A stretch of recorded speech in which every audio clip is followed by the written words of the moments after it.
ஒரு அப்பா தன்னுடைய மகனுக்கு உபதேசம் பண்ணார். இதை பாருப்பா, நல்ல வார்த்தைகளை கேட்கணும், எப்போதுமே மகன் அப்பா பேச்சை கேட்குறது நல்லது அப்படின்னாராம். நீ ஏதாவது ஒரு தப்பு பண்ணால் என் தலையில் ஒரு முடி நரைச்சி வெள்ளையாக போடும்பா, நீ செய்கிற ஒவ்வொரு தப்புக்கும் என் தலையில் ஒவ்வொரு முடி வெள்ளையாயிடும் அப்படின்னாராம். பையன் யோசித்தான், அப்பா இப்போ தான் எனக்கு புரியுது, தாத்தாவோட தலைமுடி பூராவும் வெள்ளையாக இருக்கிறதுக்கு என்ன காரணம்ங்கிறது எனக்கு இப்போ தான் புரியுது அப்படின்னானா. ஒரு ஊரில் ஒரு ராஜா இருந்தார். அவர் ஒரு பூனை வளர்த்தார். ரொம்ப செல்லமாக அவர் அந்த பூனையை வளர்த்தார். அவர் என்ன பண்ணுவார் தெரியுமா? இரவு நேரத்தில் அந்த பூனையோட தலையில் ஒரு விளக்கை வச்சுருவார். அந்த பூனை ரொம்ப ஜாக்கிரதையாக அந்த விளக்கு கீழே விழுந்துடாமல் பார்த்துக்கும். தலையை ஆட்டாமல் ரொம்ப நிதானமாக ராஜா பின்னாடி நடந்து போய்கிட்டே இருக்கும். அந்த விளக்கு வெளிச்சத்தில் எல்லா வேலைகளையும் செஞ்சுருவார். கையில் ஒரு விளக்கை தனியாக எடுத்துகிட்டு போக வேண்டிய அவசியமே இல்லை. விளக்கை தூக்கிட்டு போகிற வேலையை அந்த பூனை பார்த்துக்கும். அதனால் ராஜாவுக்கு அந்த பூனை மேலே ரொம்ப பிரியம். மந்திரிகளையெல்லாம் கூப்பிட்டு அவங்கக்கிட்ட சொல்லுவார், பார்த்தீங்களா இந்த பூனை எவ்வளவு விசுவாசமாக நடக்குது, என் பேரில் எவ்வளவு மரியாதை பார்த்தீங்களா அதுக்கு அப்படிம்பார். இதை கேட்டுவிட்டு அங்கேருந்து அமைச்சர்களில் ஒருத்தர் சொன்னார், மன்னா நீங்கள் சொல்கிறது சரிதான், இருந்தாலும் இந்த பூனையோட விசுவாசத்தை நாம் கொஞ்சம் சோதித்து பார்க்க வேண்டியிருக்கு அப்படின்னாராம். சரி, உங்கள் ஆசையை ஏன் கெடுக்கணும், நல்லா சோதித்து பாருங்கள் அப்படின்னு சொல்லிவிட்டார் ராஜா. உடனே அந்த அமைச்சர் என்ன பண்ணார் தெரியுமா? எங்கேயோ புறப்பட்டு போனார். ஒரு 5-6 எலிகளை பிடிச்சிக்கிட்டு வந்தார். அரண்மனையில் ராஜா ஏதோ வேலை பார்த்துக்கிட்டு இருக்கிறாரு. பக்கத்தில் அந்த பூனை ரொம்ப பணிவாக நின்றுக்கிட்டு இருக்குது. அது தலையில் விளக்கு எரிஞ்சிக்கிட்டு இருக்கு. அமைச்சர் தான் பிடிச்சிக்கிட்டு வந்த எலிகளை அந்த பூனை பார்வையில் படுறது மாதிரி எதிரில் விட்டார். அந்த எலிகள்லாம் அங்கேயும் இங்கேயும் ஓட ஆரம்பிச்சிது. அதை பார்த்தது பூனை, அவ்வளவுதான். தலையில் இருக்கிற விளக்கை பற்றியும் கவலைப்படலை, ராஜாவை பற்றியும் கவலைப்படலை. ஒரே பாய்ச்சலாக பாஞ்சு எலிகளை துரத்த ஆரம்பிச்சுட்டுது. தலையில் இருந்த விளக்கு எங்கேயோ போய் விழுந்தது, அணைஞ்சு போச்சு. இருட்டில் ராஜா தடுமாற ஆரம்பிச்சுட்டார். இந்த சமயத்தில் அந்த அமைச்சர் மறுபடியும் விளக்கை ஏற்றினார். வெளிச்சம் வந்தது. அதுக்கப்புறம் அந்த அமைச்சர் பேசினார், அரசே, பூனையோட விசுவாசத்தை பார்த்தீங்களா? எலி அது கண்ணில் படுற வரைக்கும் தான் விசுவாசமாக இருந்தது. அது மாதிரி எலியை பார்த்ததும் எல்லாத்தையும் விட்டுட்டு அதை துரத்த ஆரம்பிச்சுட்டு பார்த்தீங்களா? தான் அந்த பூனையை பற்றி நினச்சது தப்புங்கிறது அதுக்கப்புறம் தான் அந்த ராஜாவுக்கு புரிஞ்சுதான். சரி, இப்போ எதுக்கு இந்த கதையெல்லாம் அப்படிங்கிறீங்களா? இந்த பூனை மாதிரி தான் நம்ம மனசும். மனசை எவ்வளவு தான் பயிற்சி கொடுத்து பக்குவமாக வச்சுருந்தாலும் பார்க்குறதுக்கு பரமசாது மாதிரி தான் இருக்கும். பார்க்க வேண்டியதை பார்த்துட்டுதுன்னா பாஞ்சிரும். இந்த பூனை மாதிரி புலன் இன்ப பொருள்கள் கிட்டாத வரைக்கும் மனம் அடங்கி இருக்கிறது மாதிரி தான் தெரியும். கொஞ்சம் வாய்ப்பு கிடைச்சாலும் அது குதிக்க ஆரம்பிச்சிடும், தப்பு பண்ண ஆரம்பிச்சிடும். பெரிய பெரிய முனிவர்கள் வாழ்க்கையில் நடந்த வீழ்ச்சி இதை தான் நிரூபிக்குது. புலன்களின் ஆற்றல் அதிகம். அதனால் மனக்கட்டுப்பாடு பயிற்சிகளில் ரொம்ப எச்சரிக்கையாக இருக்கணுங்கிறார் சுவாமி சிவானந்தர். மது பழக்கத்தையே விட்டுவிட்டேன்னு உறுதியாக இருப்பான். கடை கண்ணில் பட்டுவிட்டுதுன்னா கால் அவனை கேட்காமலே இழுத்துக்கிட்டு உள்ளே போயிடும். இதுதான் மனசுங்கிறது. அதுதான் அந்த ராஜா வளர்த்த பூனை. நம்மால் ஒருத்தன் அந்த ராஜா பூனை தலையில் விளக்க வச்சது மாதிரி இவன் தன்னுடைய தலையிலேயே ஒரு விளக்கை ஏற்றி வச்சுக்கிட்டு என்னத்தையோ தேட ஆரம்பித்தான். தேடிக்கிட்டு இருக்கிறான். தலையை ஆட்டாமல் நிதானமாக நடந்து ரொம்ப நேரமாக தேடிகிட்டு இருக்கிறான். அந்த சமயம் அங்கே வந்த ஒருத்தர், என்னத்தை தேடுறீங்கன்னு கேட்டார். அதுதான் மறந்து போச்சு அப்படின்னு இழுத்தான். சரி, கொஞ்சம் இப்படி உட்காருங்க, ஞாபகம் வந்ததும் தேட ஆரம்பிக்கலாம் அப்படின்னார் அவர். இவன் கொஞ்ச நேரம் உட்காந்து யோசித்தான். அப்புறம் திடீர்னு எழுந்திரிச்சான். ஞாபகம் வந்துட்டுதுன்னா. என்னன்னு கேட்டார். எங்கள் வீட்டில் இருந்த விளக்கை எங்கே வச்சேன்னு தெரியல, அதை தான் தேடிக்கிட்டு இருக்கிறேன், ஏற்றி வைக்கலாம்னு பார்க்குறேன் அப்படின்னா. ஒரு ராஜா இருந்தார். நாடு பூராவும் நிறைய மரங்களை நட்டு வளர்க்கணுங்கிறது அவரோட ஆசை. தானே அதுக்கு முன்மாதிரியாக இருக்கணும்னு நினச்சார். அரண்மனையை சுற்றி மரங்களை நட்டு வளர்த்தார். இதை பார்த்துட்டு ஜனங்களும் அவங்கவுங்க வீட்டை சுற்றி மரக்கன்றுகளை நட்டு வளர்த்தாங்க. கொஞ்ச காலத்தில் ஊர் பூரா பசுமையாக மாறிச்சு. எல்லாருக்கும் சந்தோஷமாக இருந்தது. இது ஒரு பக்கம் இருக்கட்டும். இப்போ நான் சொல்ல போகிற கதை வேறு. அதாவது அந்த ராஜா ஒரு நாள் தன்னுடைய அரண்மனையை சுற்றி இருக்கிற விதவிதமான மரங்களை எல்லாம் போய் பார்த்தார். எப்படி இருக்கிறீங்க அப்படின்னு ஒவ்வொரு மரத்துக்கிட்டையும் விசாரித்தாராம். எந்த மரமும் சந்தோஷமாக இருக்கிறதா தெரியல. அதுக்கும் மனசில் ஒரு குறை. முதல்ல ஆலமரத்துக்கிட்ட போனார். அது சொல்லிச்சு, மண்ணா, நான் நல்லா பெருசாக வளர்ந்துருக்கிறேன், அடர்த்தியாக இருக்கிறேன், கிளையெல்லாம் 4 பக்கமும் நல்லா படர்ந்து தான் இருக்குது, இருந்தாலும் எந்த பிரயோஜனமும் இருக்கிறதா தெரியல எனக்கு. என்னுடைய பழம்லாம் ரொம்ப சின்னதாக இருக்குது, என் கண்ணுக்கு சரியாக புலப்பட மாட்டேங்குது. நான் இருக்கிற சைஸுக்கு என்னுடைய கிளையில் இருக்கிற பழம்லாம் எவ்வளோ பெருசாக இருக்கணும். அது இத்தினூண்டு இருக்கிறது எனக்கு பெரிய அவமானமாக இருக்குது. இப்படி இங்கே நின்றுக்கிட்டு இருக்கிறதே ரொம்ப கூச்சமாக இருக்குது. ஒரு நல்ல புயல் வந்ததுன்னா பேசாமல் சாஞ்சு விடலாமான்னு பார்க்குறேன் அப்படின்னு புலம்புது ஆலமரம். சரி இருக்கட்டும்னு நினச்சிக்கிட்டு ராஜா அடுத்தபடியாக ஒரு அத்தி மரத்துக்கிட்ட போனார். அதுவும் புலம்ப ஆரம்பிச்சுட்டுது. நான் கூட பெரிய மரம் தான், இல்லை இலையெல்லாம் அழகாக தான் இருக்குது, பழம் அழகாக இருக்குது, இருந்தாலும் உள்ள விஷயம் இல்லையே, அத்தி பழத்தை புட்டு பார்த்தா அத்தனையும் சொத்தை அப்படின்னு பழமொழியே உண்டாயிட்டுதே. இப்படி ஒரு கெட்ட பேரோடு நான் இருக்கணுமா அப்படின்னு புலம்புது அது. சரி இது இருக்கட்டும் அப்படின்னு சொல்லி அடுத்தபடியாக வேப்ப மரத்துக்கிட்ட போனார். அது தன்னுடைய வேதனையை வெளியிட்டது. எனக்கு எவ்வளவோ மருத்துவ குணங்கள்லாம் இருக்கிறதா சொல்லிக்கிறாங்க, இருந்தாலும் என்ன பிரயோஜனம், என்னுடைய பழத்தை மனிதர்கள் யாரும் விரும்பி சாப்பிட்றது இல்லையே அப்படின்னுது. ராஜா அடுத்தாப்புல இருந்து ஒரு பனை மரத்துக்கிட்ட போனார். நான் நல்லா உயரமாக தான் வளர்ந்துருக்கிறேன், மற்ற மரங்கள்லாம் என்னை அண்ணாந்து தான் பார்க்கணும், இருந்தாலும் என்கிட்ட நிழலுக்காக யாரும் ஒதுங்கிறது இல்லையே அப்படின்னுது. என்ன இது எல்லா மரமும் இப்படி திருப்தி இல்லாமல் இருந்துக்கிட்டு இருக்குதே அப்படின்னு நினச்சிக்கிட்டே ராஜா அடுத்தபடியாக அங்கே இருந்த ஒரு பைன் மரத்துக்கிட்ட போனார். அழகாக உயரமாக பசுமையாக தான் இருந்தது, ஆனால் பழமோ பூவோ கிடையாது. அதை நினச்சி அது வருத்தப்பட்டுக்கிட்டு இருக்குது. ஓக் மரம் அது ஒன்று நின்றுட்டு இருந்தது. அது என்ன சொல்லிச்சுன்னா, இலையுதிர் காலத்தில் என் மேலே இருக்கிற எல்லா இலைகளும் உதிர்ந்து போடுது, முடி கொட்டின மனிதர்கள் மாதிரி மொட்டையாக நான் நிற்க வேண்டியிருக்குது, என்ன வாழ்க்கை இது அப்படின்னு சொல்லி அழுத்துக்கிட்டது. சரி புளிய மரம் என்ன சொல்லுது பார்ப்போம்னு அதுக்கிட்ட போனால், என்னுடைய நிழலில் யாருமே தங்க மாட்டாங்க, உடம்புக்கு சூடுன்னு ஒதுங்கி போயிடுவாங்க, அடிமரத்தை பார்த்தீங்கன்னா பட்டையெல்லாம் உறிஞ்சி பார்க்குறதுக்கே கேவலமாக இருப்பேன் அப்படின்னுது அது. முருங்கை மரம் என்ன சொல்லிச்சு தெரியுமா, என்னுடைய இலை காயெல்லாம் சாப்பிட்றவங்களுக்கு சத்து கொடுக்கறது வாசம்தான், ஆனால் என் உடம்புல சத்தே கிடையாது, கொஞ்சம் வேகமாக காற்று அடிச்சதுன்னா முறிஞ்சி விழுந்துடுறேன், என்ன வாழ்க்கை இது அப்படின்னு சொல்லி அது வருத்தப்பட்டது. ராஜா யோசனை பண்ணார், என்ன இது மரங்கள் பூமியின் வரங்கள்னு சொல்கிறோம், மழை பெய்யறதுக்கு அதுதான் காரணம், பூமி செழிப்பாக இருக்கிறதுக்கும் அதுதான் காரணம், வீடு கட்டுறதுக்கு மரம், நாற்காலி செய்ய உபயோகப்படுத்துறதுக்கும் அதுதான் உபயோகப்படுது, மனுஷனுக்கு வேண்டிய ஆகாரங்களையும் கொடுக்குது, இப்படிலாம் இருந்தும் எல்லா மரமும் நிம்மதி இல்லாமல் இருந்துக்கிட்டு இருக்குதே அப்படின்னு நினச்சார். அப்போது அங்கே இருந்த ஒரு மகிழ மரம் அவர் கண்ணில் பட்டுது. அந்த மரம் மட்டும் கொஞ்சம் நிம்மதியாக மகிழ்ச்சியாக இருக்கிறது மாதிரி தெரிஞ்சுது.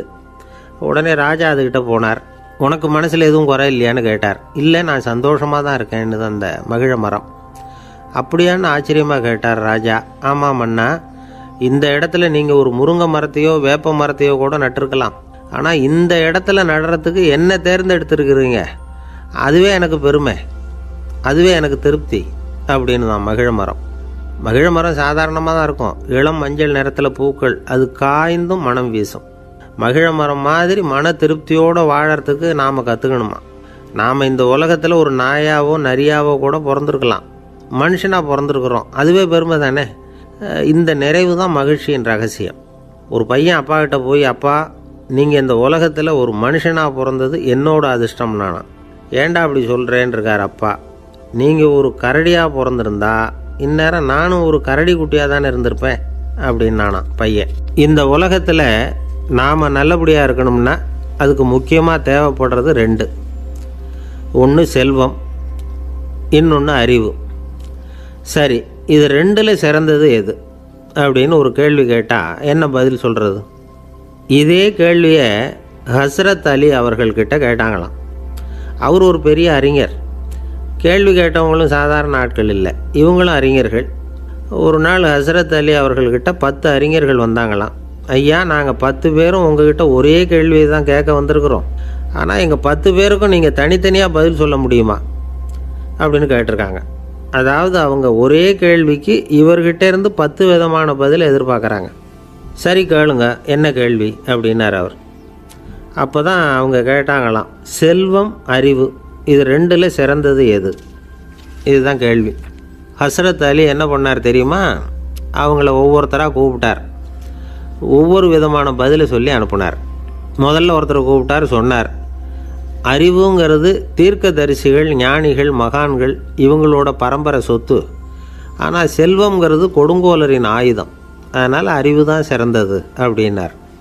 2வது ஆளை கூப்பிட்டார், உங்ககிட்ட செல்வம் இருந்தால் நீங்கள் தான் அதை காப்பாற்றணும், ஆனால் அறிவு உங்களை எப்பவும் காப்பாற்றும், ஆகவே அறிவு தான் சிறந்தது அப்படின்னார். 3வது ஆளை கூப்பிட்டார், செல்வந்தனுக்கு எப்போதும் விரோதிகள் அதிகம், ஆனால் அறிஞனுக்கு நண்பர்கள் அதிகம், அதனால் அறிவு தான் சிறந்ததுன்னார். அடுத்தவரை கூப்பிட்டார், செல்வம் அடுத்தவங்களுக்கு கொடுக்க கொடுக்க குறையும். ஆனால் கல்விங்கிறது அதிகரிச்சுக்கிட்டே வரும், கொடுக்கறதுனால குறையாது. அதனால் அறிவு தான் சிறந்ததுன்னார். இன்னொருத்தரை கூப்பிட்டார். அறிவுள்ளவன் எப்பவும் அதை அடுத்தவங்களுக்கு வாரி வழங்கிக்கிட்டே இருப்பான். அதனால் அவங்ககிட்ட தாராளத்தன்மை இருக்கும். ஆனால் செல்வந்தன்கிட்ட கஞ்சத்தனம் தான் இருக்கும். அதனால் அறிவு தான் சிறந்ததுன்னார். 6வது நபரை கூப்பிட்டார். செல்வத்தை கள்வர்கள் திருடிட்டு போக முடியும், ஆனால் அறிவை அப்படி திருடிட்டு போக முடியாது அப்படின்னார். 7வது நபரை கூப்பிட்டார். செல்வம் கால ஓட்டத்தில் அழிஞ்சிரும், ஆனால் அறிவை கால ஓட்டம் ஒன்றும் பண்ண முடியாது, ஆகவே அறிவே சிறந்ததுன்னார். 8வது ஆளை கூப்பிட்டு சொன்னார், செல்வத்துக்கு எப்பவும் எல்லை உண்டு, நிறை உண்டு, அளவு உண்டு, கணக்கு உண்டு. ஆனால் அறிவுக்கு அப்படிப்பட்ட எல்லை எதுவும் கிடையாது, அதனால் அதுதான் சிறந்ததுன்னார். அடுத்தவனை கூப்பிட்டார். செல்வம் உள்ளத்தில் உள்ள ஒளியை போக்கிவிடும், இருட்டை உண்டாக்கிவிடும், விரிந்த மனப்பான்மையை குறுகலாக்கிவிடும். ஆனால் அறிவு அப்படி இல்லை, இருண்ட உள்ளத்தில் ஒளியை பாய்ச்சி அதை விசாலப்படுத்துது, அதுதான் சிறந்ததுன்னார்.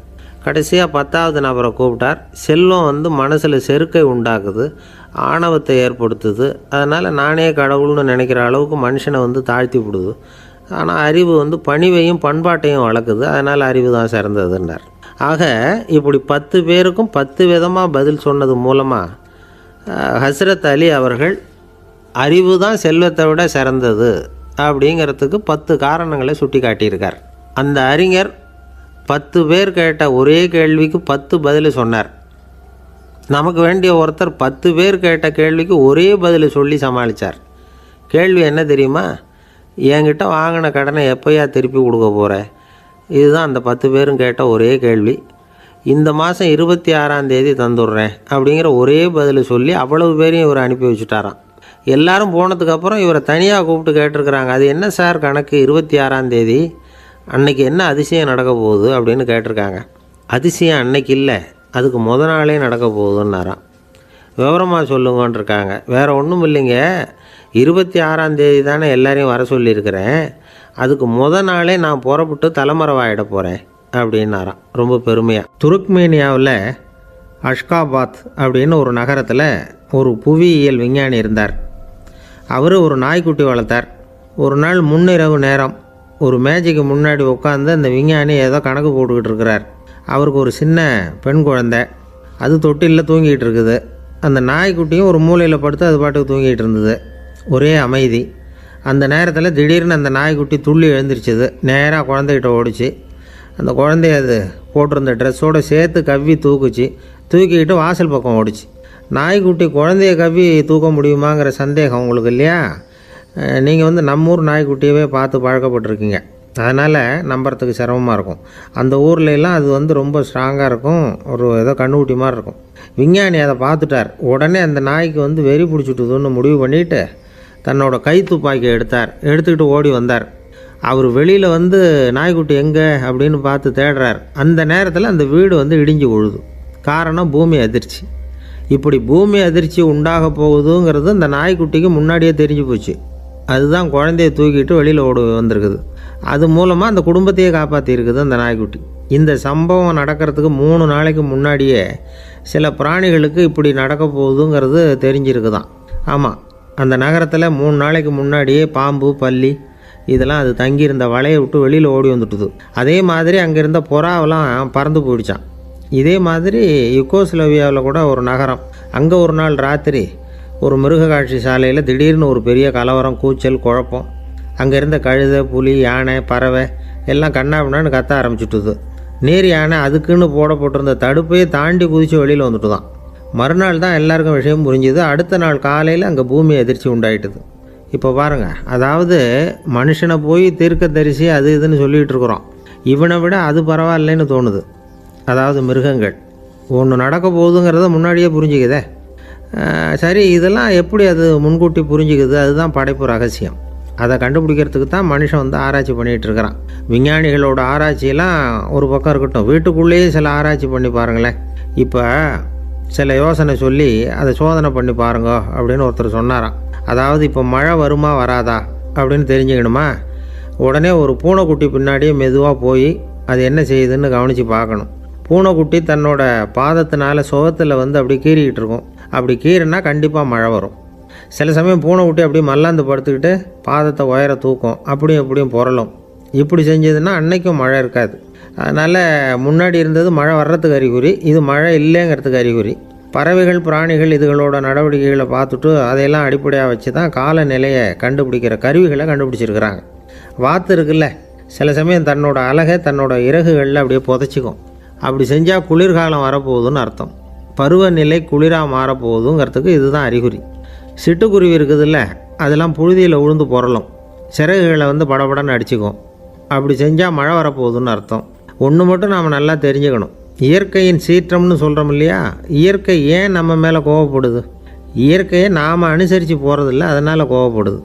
காடுகளை அழிக்கப்படாது, விலங்குகளை கொல்லக்கூடாது, இயற்கை ஏற்படுத்தி வச்சுருக்கிற சமநிலையை கெடுக்கக்கூடாது.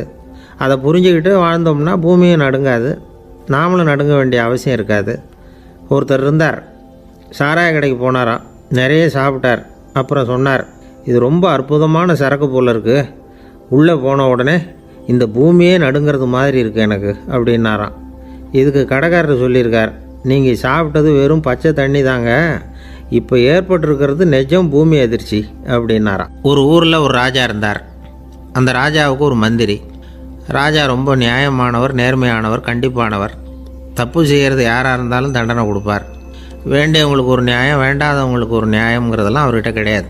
ஒரு சமயம் அரசவையில் அந்த அமைச்சரே விதிமுறைகளுக்கு புறம்பாக ஏதோ நடந்துக்கிட்டு இருக்கார். மன்னருக்கு கோபம் வந்துட்டுது. உடனே அந்த அமைச்சரை கிட்டத்தில் கூப்பிட்டு அவர் கன்னத்தில் ஓங்கி ஒரு அறை கொடுத்துட்டாராம். உடனே அந்த அமைச்சர் என்ன பண்ணார் தெரியுமா, நேராக போனார், அங்கே நின்றுக்கிட்டு இருந்த இன்னொருத்தர் கன்னத்தில் ஓங்கி அரைஞ்சார். அறை வாங்கினவர் திகைச்சு போயிட்டார். இவர் ஏன் நம்மளை அரைகிறார் அப்படின்னு யோசனை பண்ணார். மன்னரும் திகைச்சு போயிட்டார். நாம் இவரை அரைஞ்சா அதுக்காக இவர் போய் இன்னொருத்தரை அரையணுமா அப்படின்னு யோசனை பண்ணார். இவருக்கு என்ன பைத்தியமானு கூட நினைக்க ஆரம்பிச்சுட்டார்.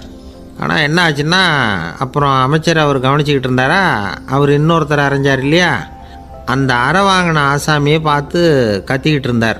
யார்? அமைச்சர். ஏன்பா என்கிட்ட அறையை வாங்கிக்கிட்டு இப்படி விவரம் இல்லாமல் நின்றுட்டு இருக்கிறிய, நான் உனக்கு கொடுத்ததை நீ வேறு யாருக்கிட்டையாவது கொடுத்துரு அப்படின்னார். உடனே அந்த ஆள் பார்த்தான், தனக்கு அடுத்தபடியாக நின்றுக்கிட்டு இருந்தவனை ஓங்கி ஒரு அறை அரைஞ்சான். அவன் கன்னத்தை தடவிட்டே யோசனை பண்ணான். இது ஏதோ புரிஞ்சுக்கிட்ட மாதிரி அடுத்தாப்பில் நின்றுக்கிட்டு இருந்தவனை அரைஞ்சான். இப்படி இந்த அறை மாறி மாறி போய்கிட்டே இருக்குது. ஊர் பூரா பிரயாணம் பண்ண ஆரம்பிச்சுட்டுது. அன்னைக்கு ராத்திரி அந்த ராஜா படுக்கிறதுக்காக போனார். அந்த நேரம் பார்த்து அவர் கன்னத்தில் பலார்னு ஒரு அறை விழுந்தது. நம்மளே அரையிறது யார் அப்படின்னு அதிர்ச்சியோட மன்னர் திரும்பி பார்க்குறாரு. அரைஞ்சது அவரோட மனைவி. என்னாச்சு உனக்குன்னு கத்துனார் ராஜா. உங்களுக்கு தெரியாதா, ஊர் பூரா ஒருத்தர் மாற்றி ஒருத்தர் மூலமாக இந்த அறை பிரயாணம் பண்ணிட்டு வருது அப்படின்னாங்க அந்த அம்மா. அப்படின்னா ஆரம்பித்த இடத்துக்கே வந்துட்டுதா அப்படின்னாராம் மன்னர். என்ன சொல்கிறீங்கன்னு கேட்டிருக்காங்க. இவர் விவரத்தை சொன்னாராம். அப்படின்னா நீங்கள் ஆரம்பித்து வச்ச இந்த விளையாட்டை நான் முடிச்சு வச்சுட்டேன் அப்படின்னாங்களாம் அந்த அம்மா. மறுநாள் காலை மறுபடியும் அரசவை கூடிச்சு அந்த அமைச்சர் மன்னரை பார்த்து கேட்டார், என்ன மகாராஜா, என்கிட்ட கொடுத்ததை திருப்பி வாங்கிட்டீங்களா அப்படின்னாராம். இப்படி நடக்கும்னு நான் எதிர்பார்க்கவே இல்லைன்னார் மன்னர். ஆனால் நான் எதிர்பார்த்தேன், அது எங்கே போயிட போகுது, ஊர் பூரா சுற்றி கடைசியில் உங்ககிட்ட தான் சேரும் அப்படிங்கிறது எனக்கு தெரியும் அப்படின்னார் அமைச்சர். இந்த கதை வேடிக்கையாக இருந்தால் கூட இதில் உள்ள கருத்து முக்கியமானது. இந்த உலகத்தில் பல கருத்துக்கள் இப்படி தான் மாறி மாறி சுற்றி வந்துக்கிட்டே இருக்குது. நம்மளும் ஒருத்தன் தன்னுடைய நண்பன் ஒருத்தனை கடத்தெருவில் பார்த்தான். உடனே ஓடி போய் பலார்னு ஒரு அறை கொடுத்தானா. அவன் கன்னத்தை தடவிட்டு ஏன்டா என்ன அரைஞ்சேன்னு கேட்டிருக்கான். நீ ஏன்டா என்னை முட்டாள்னு என் மனைவிட்ட போய் சொன்னேன் அப்படின்ட்டுருக்கான் அவன். உன்னை ஒரு முட்டாள்னு சொன்னதுக்காகவா நீ என்ன அரைஞ்ச அப்படின்னு கேட்டிருக்கான் இவன். டேய், நான் அதுக்காக அறையலப்பா, அது ஒரு பெரிய ரகசியம் நான் முட்டாளுங்கிறது. அந்த ரகசியத்தை நீ ஏன் எங்கள் வீட்டில் போய் சொன்னேன், அதுக்காக தான் அரைஞ்சேன் அப்படின்னு நானும் அவன். பக்தின்னு சொல்கிறோம் இல்லையா, அது 3 வகைப்படும் அப்படிங்கிறார் ஒரு பெரியவர். அது என்ன 3 வகைன்னா, தெய்வ பக்தி, அடியார்கள் பக்தி, குரு பக்தி. அடியார் பக்தியை விட தெய்வ பக்தியை விட குரு பக்தி தான் ரொம்பவும் சிறந்ததுங்கிறார் அவர். தெய்வத்துக்கிட்ட செஞ்ச பாவம் குருநாதர்கிட்ட தீர்ந்துருமா, குருநாதர்கிட்ட செஞ்ச பாவம் தெய்வத்துக்கிட்ட போனாலும் தீராதான். இப்படி பெரியவங்கள்லாம் சொல்லி வச்சுருக்கிறாங்க. ஒரு காடு, அங்கே அயோத தௌமியர் அப்படின்னு ஒரு தபோதனர். அவர் பல மாணவர்களை ஒன்றா சேர்த்து ஒரு குருகுலம் நடத்திக்கிட்டு இருக்கிறார். பல தரப்பட்டவங்க பல திறப்பட்டவங்க மாணவர்கள் அதில் சேர்ந்து படிச்சுக்கிட்டு இருக்கிறாங்க. பாஞ்சால ராஜகுமாரன் ஒருத்தனும் அந்த குருகுலத்தில் சேர்ந்து படிச்சுக்கிட்டு இருக்கிறான். அவன் பேர் ஆருணி.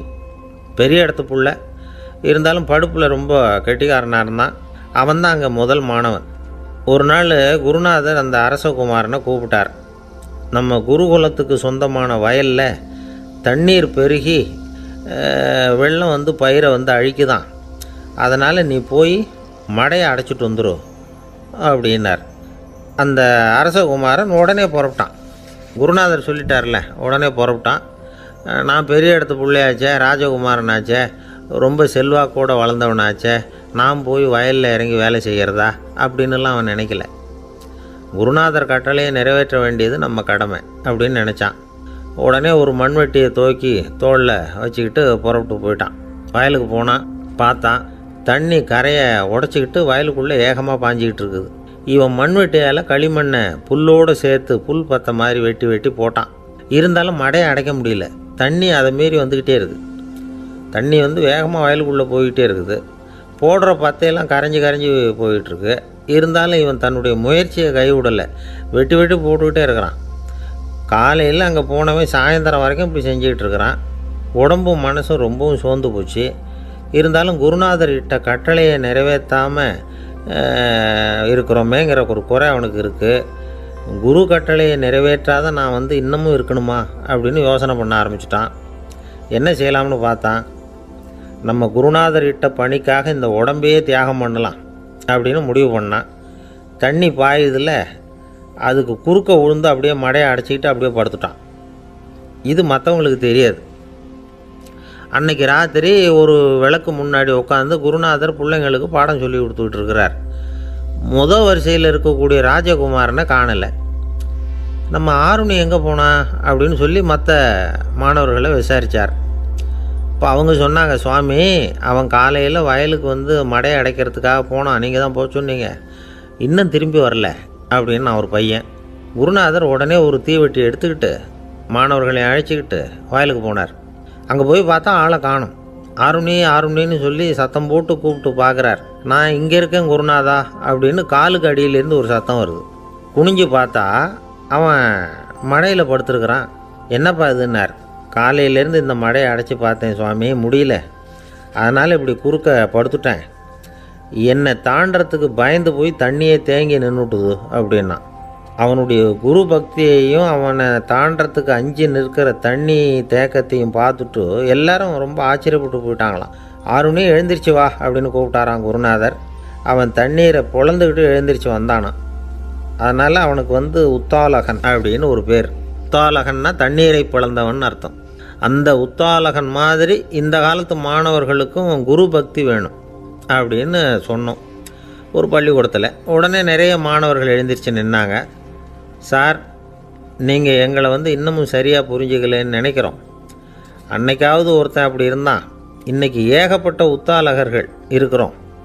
எங்கள் வாத்தியார் கட்டளை இட்டால் இப்போவே அது மாதிரி வயலுக்கு போய் மடையில் குறுக்கப்படுத்துக்கிறதுக்கு இந்த வகுப்பில் உள்ள அத்தனை பேரும் தயாராக இருக்கிறோம் அப்படின்னாங்க. அப்படியா அப்படின்னு சொல்லி கேட்டோம் ரொம்ப சந்தோஷமாக. ஒருத்தன் ரொம்ப அடக்கமாக எழுந்திரிச்சான். அப்புறம் சொன்னான், ஆமாம் சார், வகுப்பில் வந்து இவர் நடத்துகிற பாடத்தை கேட்டுக்கிட்டு இருக்கிறத விட பேசாமல் போய் மடையில் படுத்துடுறது ஒன்றும் கஷ்டமான காரியமாக இருக்காது, அதனால தான் எல்லோரும் அங்கே போகிறேன்னு சொல்கிறோம் அப்படிங்கிறான். ஒரு இலக்கிய கூட்டம் ஏற்பாடு பண்ணியிருக்கிறோம், நீங்கள் அவசியம் வந்து அதில் பேசணும் அப்படின்னு கேட்டுக்கிட்டார் ஒருத்தர். வேணாங்க, 4 பேருக்கு முன்னாடி வந்து நிற்கிறதுனா எனக்கு ரொம்ப கூச்சமாக இருக்கும் அப்படின்னாரு இவர். ஏன் சார் இன்னமும் குழந்த மாதிரி கூச்சப்படுறீங்களே அப்படின்னார் அவர் ஒரு மாதிரியாக சமாளித்து அனுப்பி வச்சுட்டு அதுக்கப்புறம் அதை பற்றி இவர் யோசித்து பார்த்துருக்கார். சில நிபுணர்கள் எழுதியிருக்கிறத படித்தும் பார்த்துருக்கிறார். மனோதத்துவ நிபுணர்கள் என்ன சொல்கிறாங்க தெரியுமா? 10லேருந்து 20% குழந்தைகள் பிறக்கிறப்பவே கூச்ச சுபாவம் கொண்டதாக தான் இருக்குதான். ஒரு தாத்தா தன்னோட பேர பிள்ளைய ஆசையாக கூப்பிடுறார் விளையாட்டு காட்ட, அதை அழுதுகிட்டு ஓடி போகுது. ஒரு அம்மா தன்னோட பிள்ளைய பள்ளிக்கூடத்தில் சேர்க்கறதுக்காக கூப்பிட்டுக்கிட்டு போகிறாங்க. அந்த புள்ள அம்மாவோட முந்தானையில் ஒளிஞ்சிக்கிட்டு வெளில வரமாட்டேங்குது. இவங்களெல்லாம் எப்படி சமாளிக்கிறது? குழந்தைகளோட கூச்ச சுபாவத்தை போக்குறது எப்படி? இதுக்கு நிபுணர்கள் சில யோசனைகளை சொல்லியிருக்கிறாங்க. மற்றவங்களுக்கு முன்னாடி என் பையனுக்கு கூச்சம் ரொம்ப அதிகம் சார், மற்றவங்க பார்த்தா ரொம்ப வெக்கப்படுறான், இப்படி சொல்கிற அப்பாக்கள் உண்டு. என் பையன் புது மனுஷாலை பார்த்தா அட்டையாக ஒட்டிக்குவான் சார் அப்படின்னு சொல்கிற அப்பாக்களும் உண்டு. இப்படிலாம் குழந்தைகளுக்கு வந்து முத்திரை குத்துறது ரொம்ப தப்பான். புதுசாக யாராவது வீட்டுக்கு வந்தால் குழந்தை தானாக தன்னோட கூச்சத்தையும் பயத்தையும் போக்கிக்கிட்டு சகஜமாக மாறி வர்றதுக்கு வாய்ப்பு கொடுக்கணுமா. ஒரு கூட்டத்துக்கோ அல்லது சொந்தக்காரங்க கல்யாணத்துக்கோ குழந்தைய அழைச்சிட்டு போகிறீங்க, அங்கே போய் கட்டாயப்படுத்தி குழந்தைய மற்றவங்க கிட்ட பேச சொல்லக்கூடாது. சில சமயம் குழந்தை தானாக தன்னுடைய கூச்ச சுபாவத்தை விட்டு பேசுகிறதுக்கு முன் வந்தால் அதை பாராட்டணும். குழந்தை கலகலப்பு இல்லாமல் மௌனமாக இருந்ததுன்னா அதையும் கண்டுக்கக்கூடாது. குழந்தை பேச ஆரம்பித்தா அதை ஆர்வத்தோடு கவனிக்க தெரியணும். கலந்து உரையாடுற பழக்கத்தை வீட்லேயே ஆரம்பிக்கலாம்.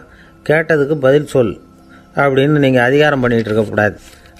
அது வந்து குழந்தைக்கு பேசுகிற சந்தர்ப்பத்தை குறைச்சிருமா. இப்போ நாம் அதிகாரம் பண்ணால் கேலி செய்கிற பழக்கம் குழந்தைகளை வந்து ரொம்ப பாதிச்சிருமா. பெரியவங்களானதுக்கு அப்புறமும் சில பேர் கூச்சத்தோடவும் பயத்தோடவும் இருக்கிறதுக்கு இதுதான் காரணம். சின்ன வயசில் அவங்கெல்லாம் ஏதாவது கேலிக்கு ஆளாகி இருப்பாங்க. ரெண்டாவது குழந்தை மூத்த குழந்தைய வந்து கேலிக்கு ஆளாகிற சந்தர்ப்பங்களை கண்டு கேலி பண்ணினா அது இளம் நெஞ்சங்களை விட்டு நீங்கிறதே இல்லையா. எப்பவும் குழந்தையோட நடை உடை பாவனைகளை பற்றி சொல்லிக்கிட்டே இருக்கக்கூடாதான். அதுவே கூச்ச சுபாவத்தை கொண்டுட்டு வந்துடுமா. அப்பா எங்கேன்னு யாராவது கேட்டால் இது மாதிரி இன்ன காரியத்துக்காக வெளியில் போயிருக்கார், இத்தனை மணிக்கு திரும்பி வருவார் அப்படின்னு சொல்கிற அளவுக்கு குழந்தைகளை வந்து பழக்கப்படுத்தி வைக்கணும். ஃபோன்லேயே யாராவது விசாரித்தா கூட இது மாதிரி பதில் சொல்லு அப்படின்னு சொல்லணும். சின்ன சின்ன மீட்டிங்கில் 4 வார்த்தை பேச தயார் பண்ணலாம். ஒரு கடையிலையோ அல்லது ஹோட்டல்லையோ ஏதாவது விவரம் கேட்கணும்னா உங்கள் குழந்தைய தைரியமாக அனுப்புங்க. குழந்தைகள் பணிவாகவும் பொறுமையாகவும் விவரம் கேட்குறப்போ கூச்ச சுபாவம் தானாக போயிடும். சின்ன வயசுலேயே இப்படிலாம் பழக்கப்படுத்தினா தான் வருங்காலத்தில் தைரியமாக இந்த சமுதாயத்தில் வாழ முடியும். இல்லைன்னா 60 வயசுலேயும் அடுப்பங்கரையை விட்டு வெளில வர்றதுக்கு கூச்சப்பட்டுக்கிட்டு தான் இருக்க வேண்டியிருக்கும். இந்த காலத்து பிள்ளைங்க எவ்வளவோ பரவாயில்ல, எதுக்கும் தயங்குறதில்ல, கூச்சப்படுறதில்ல. ஒரு அம்மா அடுப்பங்கரையிலேருந்து சத்தம் போட்டாங்க, டேய் ராமு, தயவு பண்ணி அந்த டிவியை நிறுத்துறா, அந்த பெண்ணோட குரல் மகா மோசம், அடுப்பங்கரையில் இருக்கிற என்னாலேயே அதை சகிச்சிக்க முடியல அப்படின்னாங்களாம். உடனே பையன் கொஞ்சம் கூட தயங்காமல் பதில் சொல்கிறான், அம்மா இந்த குரல் டிவியிலேருந்து வரல, எதிர்த்த விட்டு மாமி தான் இங்கே வந்திருக்கிறாங்க, அவங்க தான் இப்போ என்னோட பேசிக்கிட்டு இருக்கிறாங்க அப்படின்னு. ஐயா, உங்கள் பேரை தொடர்ந்து தினம் கேட்டுக்கிட்டு இருக்கிறேன் அப்படின்னார் ஒருத்தர். தொடர்ந்து கேட்குறீங்களே, உங்களுக்கு காது வலிக்கலையா அப்படின்னு கேட்டோம். பேசுகிற உங்களுக்கே வாய் வலிக்கலை அப்படிங்கிறப்போ கேட்குற எங்களுக்கு எப்படி காது வலிக்கும் அப்படின்னார். நம்ம உடம்புல ஒரு அதிசயம் என்ன தெரியுமா, ரொம்ப நேரம் நாம் நடக்கிறோம்னு வச்சுக்கோங்க, கால் வலிக்கும். ரொம்ப நேரம் வேலை செஞ்சால் கை வலிக்கும், உடம்பு வலிக்கும். ரொம்ப நேரம் பார்த்துக்கிட்டே இருந்தால் கண்ணு வலிக்கும். ரொம்ப நேரம் பேசிக்கிட்டே இருந்தால் வாய் கூட வலிக்கும். ஆனால் ரொம்ப நேரம் கேட்டுக்கிட்டே இருக்கிறதுனால காது வலிக்கிறது இல்லை. அதனால் கேட்குறதுக்கு முக்கியத்துவம் கொடுத்தாங்க நம்ம பெரியவங்க. திருவள்ளுவர் வந்து தேவையில்லாமல் வார்த்தைகளை உபயோகப்படுத்த மாட்டார். ஒரு திருக்குறள்னு எடுத்துக்கிட்டாவே அதில் மொத்தம் 7 வார்த்தைகள், அவ்வளவுதான். அப்படி 7 வார்த்தைகள் மட்டுமே உள்ள ஒரு திருக்குறளில் வள்ளுவர் ஒரே வார்த்தையை 5 தடவை உபயோகப்படுத்தியிருக்கிறார், திரும்ப திரும்ப பயன்படுத்தியிருக்கிறார். அப்படின்னா அதை எந்த அளவுக்கு வலியுறுத்தி சொல்கிறார் அப்படிங்கிறத நாம் புரிஞ்சுக்கணும். அது என்ன குறள்? செல்வத்துள் செல்வம் செவிச்செல்வம், அச்செல்வம் செல்வத்துள் எல்லாம் தலை. செவிச்செல்வம்ங்கிறது அவ்வளவு முக்கியமானது. கற்றலின் கேட்டல் நன்று. அதிகம் கேட்கணுங்கிறதுக்காக தான் எவ்வளவு கேட்டாலும் காது வலிக்கிறதில்ல. குறைச்சலாக பேசணும், அதிகமாக கேட்கணும். இன்னொரு விஷயம் கவனிங்க, நம்ம உடம்பில் கண்ணுக்கு வந்து மூடி இருக்குது, எதையாவது நாம் பார்க்க விரும்பலைன்னா உடனே கண்ணை மூடிக்கலாம். நம்ம வாய்க்கு மூடி இருக்குது, பேச விருப்பம் இல்லையா, வாயை மூடிக்கலாம். மூக்குக்கு கூட மூடிக்கிற வசதி இருக்குது, எதையாவது முகர விருப்பம் இல்லையா, மூச்சை அடக்கிக்கலாம். ஆனால் பாருங்கள், காதுக்கு வந்து மூடி கிடையாது, அதை கையால் தான் மூட முடியும். யார் என்ன சொன்னாலும் அது நல்லதோ கெட்டதோ காதில் விழுந்துக்கிட்டு தான் இருக்கும். அறிவு தான் நல்ல விஷயங்களை எடுத்துக்கிட்டு கெட்ட விஷயங்களை விட்டுடணும். நல்ல கருத்துக்கள் நம்ம காதில் நிறைய விழுந்துக்கிட்டே இருக்கணும். அதை கேட்டு நாம் நல்லபடியாக வாழணுங்கிறது தான் படைப்பின் விருப்பம். ஆன்மீகவாதிகள் கூட ஒன்று சொல்லுவாங்க, அதாவது ஆன்மீக பாதையில் நீங்கள் முன்னேறணும்னா முதல்ல சிரவணம் செய்யணும்பாங்க. அதாவது பெரியவங்க சொல்கிற நல்ல கருத்துக்களை கேட்கணும் அப்படின்னு அதுக்கு அர்த்தம். அதனால் யார் நல்ல கருத்துக்களை சொன்னாலும் அதை காது கொடுத்து கேளுங்க. இவ்வளவு கருத்துக்களையும் நம்ம நேயர் ஒருத்தர்கிட்ட சொல்லிகிட்டு இருந்தோம். அவரும் சரி சரின்னு தலையாடிக்கிட்டே இருந்தார். அப்புறம் சொன்னார், நீங்கள் சொல்கிறது சரிதான் சார், காதுக்கு மூடி இல்லைங்கிறது ரொம்ப சரி, அதனால தான் உங்கள் தகவல் கூட நாங்கள் விரும்புகிறோமோ இல்லையோ தினம் காதில் விழுந்துக்கிட்டு இருக்குது அப்படின்னார். எங்களுக்கு ரொம்ப பெருமையாக இருந்தது. அப்படியா அப்படின்னோம். ஆனாலும் என்ன மாதிரி சில பேர் நீங்கள் தகவல் சொல்கிற சமயத்தில் காதில் மூடி இல்லையேன்னு சொல்லி கவலைப்படுறதில்ல சார் அப்படின்னார். ஏன்னு கேட்டோம். காதை மூடுறதுக்கு தானே வசதி இல்லை, ரேடியோவை மூடுறதுக்கு வசதி இருக்குதுல்ல, அதனால் டக்குன்னு அதை மூடி வச்சுருவோம் அப்படின்னார்.